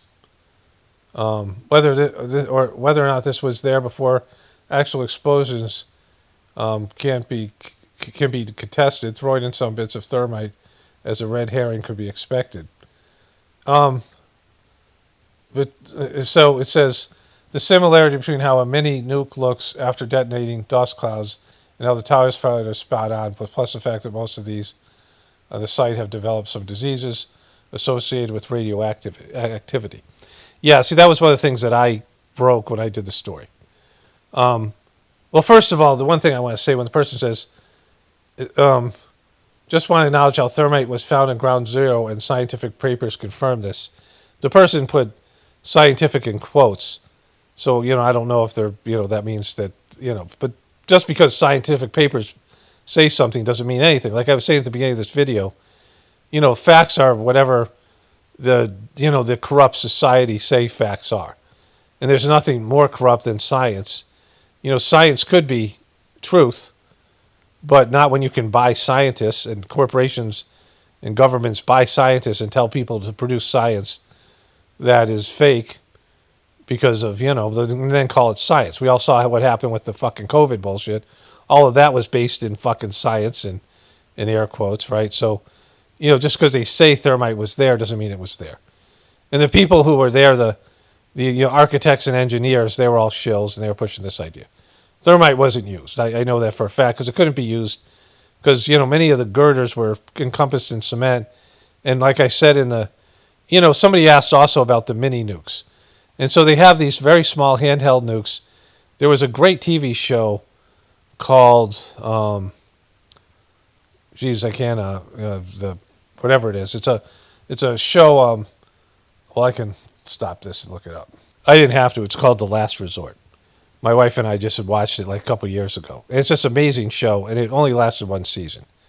But it's a story about a submarine, a nuclear submarine, that picks up some Navy SEALs who were maybe in Lebanon, but Israel had these mini nukes. And they pick up these mini handheld nukes there. These are nukes that would take down a whole building. And this guy, Dmitry Halazov, if you want to go look him up, if there's still the videos in his interview, he's the one who I found out about this theory from. But, what he said was it just powderizes buildings from the bottom up. It goes up, it explodes, and goes all the way up through the building. And then, the top of the building stays intact. It goes about 2/3 up. And again, as best as I could do research, this is all true. This is, But the other thing that I found out was all the first responders had thyroid cancer. And when there's a nuclear explosion, there is a isotope that's released that is radioactive iodine. It's like iodine 131 or something like that. I forget the name of it's got some number associated.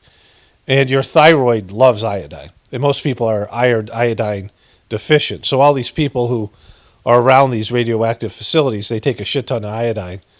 And again, I'm not advising anybody to do that. I'm just saying this is what these people do. To make sure that their thyroid, has enough iodine so it's not looking for iodine. Because if it gets a radioactive iodine, it sucks, it absorbs it, and then you get thyroid cancer. And these guys and the first responders had more thyroid cancer. This is something that I, figured out to look for than any of these other people. Like, in Chernobyl and these other events. There's more first responders with thyroid cancer than there was by percentage of people who were around Chernobyl where they had that nuclear explosion. The nuclear power plant. So this was one of the things that, in terms of my reporting or whatever you want to call it on this subject. And so, whatever they say about it, you're always just guessing, but this seemed to be the best guess. And the number one reason is, what did they call it? Ground zero. And before that day, ground zero meant one thing: a place where a nuclear bomb went off. That's all it ever meant. And then all of a sudden, after that big day, in 2001, after that big day, it started to have a second meaning. And so, that's whatever. People can figure that out. But that's bigger than any of these other stories. Those of us who woke up to that, it's bigger than that.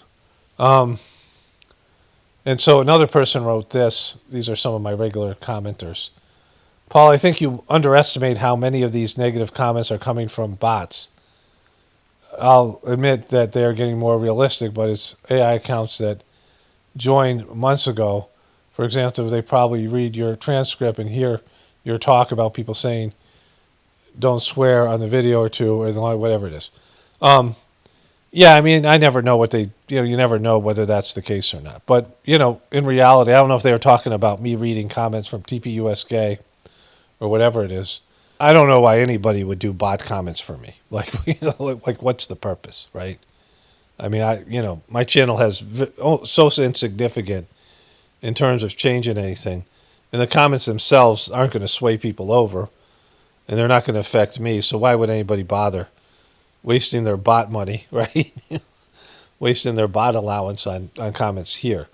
And so, like you always have to assume things are fake, but I'm not underestimating it. They get it, it's just like with everything else. I mean, you never know what people are actually doing or saying or what their purpose are. Or, some people maybe just want me to talk about them, so they'll write a hostile comment. So, I mean, it's whatever the thing is, nothing's really believable. I mean, as far as I know, none of you guys are real. I'm just talking to myself. There's no real people. I've met, I think, 8 people that have watched my videos. So my wife was, my wife, when I connected through this channel, I met a couple people when I came back from India, in Nevada. I met, 3 people through that. And so, just people, one person was riding a bike by me and said hi, and I recognized the person from a comment. This one I had less people. People who used to comment and you would use pictures, thumbnails. And the person rode by me and was could tell it would recognize me in a shocked way. And I don't even know, there wasn't that many pictures out. I mean, I had a Facebook profile, but, I guess there were some videos with me in it back then, the homesteading videos. But the person recognized me, and I could tell they did. And I'm like, I think that person's from the channel. And then later on, I met that person. So the number of people I've actually connected with is probably 8 or 9 people that I've met who are, that they know me from this channel. Certainly not, my wife and I were at a farmer's market, and there was a woman there, and she recognized my dogs, right? So, so things like that. Very seldom does that happen, right?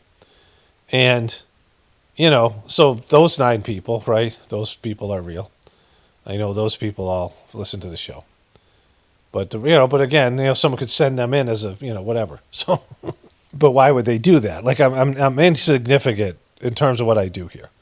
I mean, it might have significance for you in your life, and some other people who don't listen anymore, they might have, gotten something. There are people who, when I used to talk about some scars and suicide, when you commit suicide, you have these things called impressions or some scars, which was ancient yogic knowledge that was around at the time that people discovered we had a soul. This was high developed spiritual people that understood the nature of the soul and the nature of subtle bodies and the etheric bodies and things that isn't in these bogus religions. If the Bible was the word of God, it would include all this stuff. Chakras are real, some scars are real, all these things. For me, I've had proof of all these things, right? I've had spiritual proof of all the things that are talked about in these ancient texts. And certainly of some scars, I've really had proof of that. And so you have these past impressions. And so anything that you do, if you're an alcoholic and you die an alcoholic, chances are you're going to come back as an addict in your future life. You're going to have to deal with that in a future life. So you're going to be an addict in a future life or something. So anything that you do is going to be carried on. And you have to redeem yourself and change yourself and master those tendencies. And so if you commit suicide, if you give in to that, that compulsion, if you do that, then in a future life you'll come into life and you'll get depressed, and you'll have suicidal thoughts, and then it'll start all over. If you do it again, then now it's a pattern of behavior, and then it's even stronger than you've strengthened it instead of getting rid of it. And then you come in the third time you do it. Right before you know it, it's so ingrained in you to be suicidal that you can't even break free from it, right? And so I was talking about the people who, some of them were listening and they were suicidal, not because of me. Because of what's going on in their life. They were, they weren't suicidal because they were listeners. They were suicidal because they were suicidal. And I had people write me and say, that really changed my perspective. And it helped them, not be, I don't know. And so I don't know if that's true or not. It is what it is. But, the people come and they go. Like those people I haven't, maybe they still listen and they're lurkers or whatever.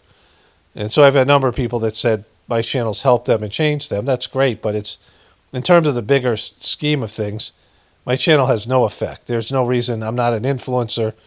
No one's going to give me shekels to change my story because, it would be worthless because the people that listen to me wouldn't be interested in listening to me tell them how great Israel and America's relationship is, right? You guys would all realize I'd been compromised and I couldn't win it over a new audience. So, nobody cares about what I say. These people don't care about what I say. So why would there be bot comments, right? Why? It doesn't make any sense. It's just, so I can mock bots. Ha, we got over you. That was just a bot, right? You're mocking a bot. And I'm like, sure, I'll mock bots. I mean, if I had a chance, I've already mocked bots because I've talked about the AI bots on YouTube and these other places. I have no problem mocking bots and mocking AI because, everybody's fair game. Anyways, let me wrap this one up here. Only spirituality will save this world. It's paramount, definitely important to the apocalypse and the ascension. Everyone have a blessed day and be grateful.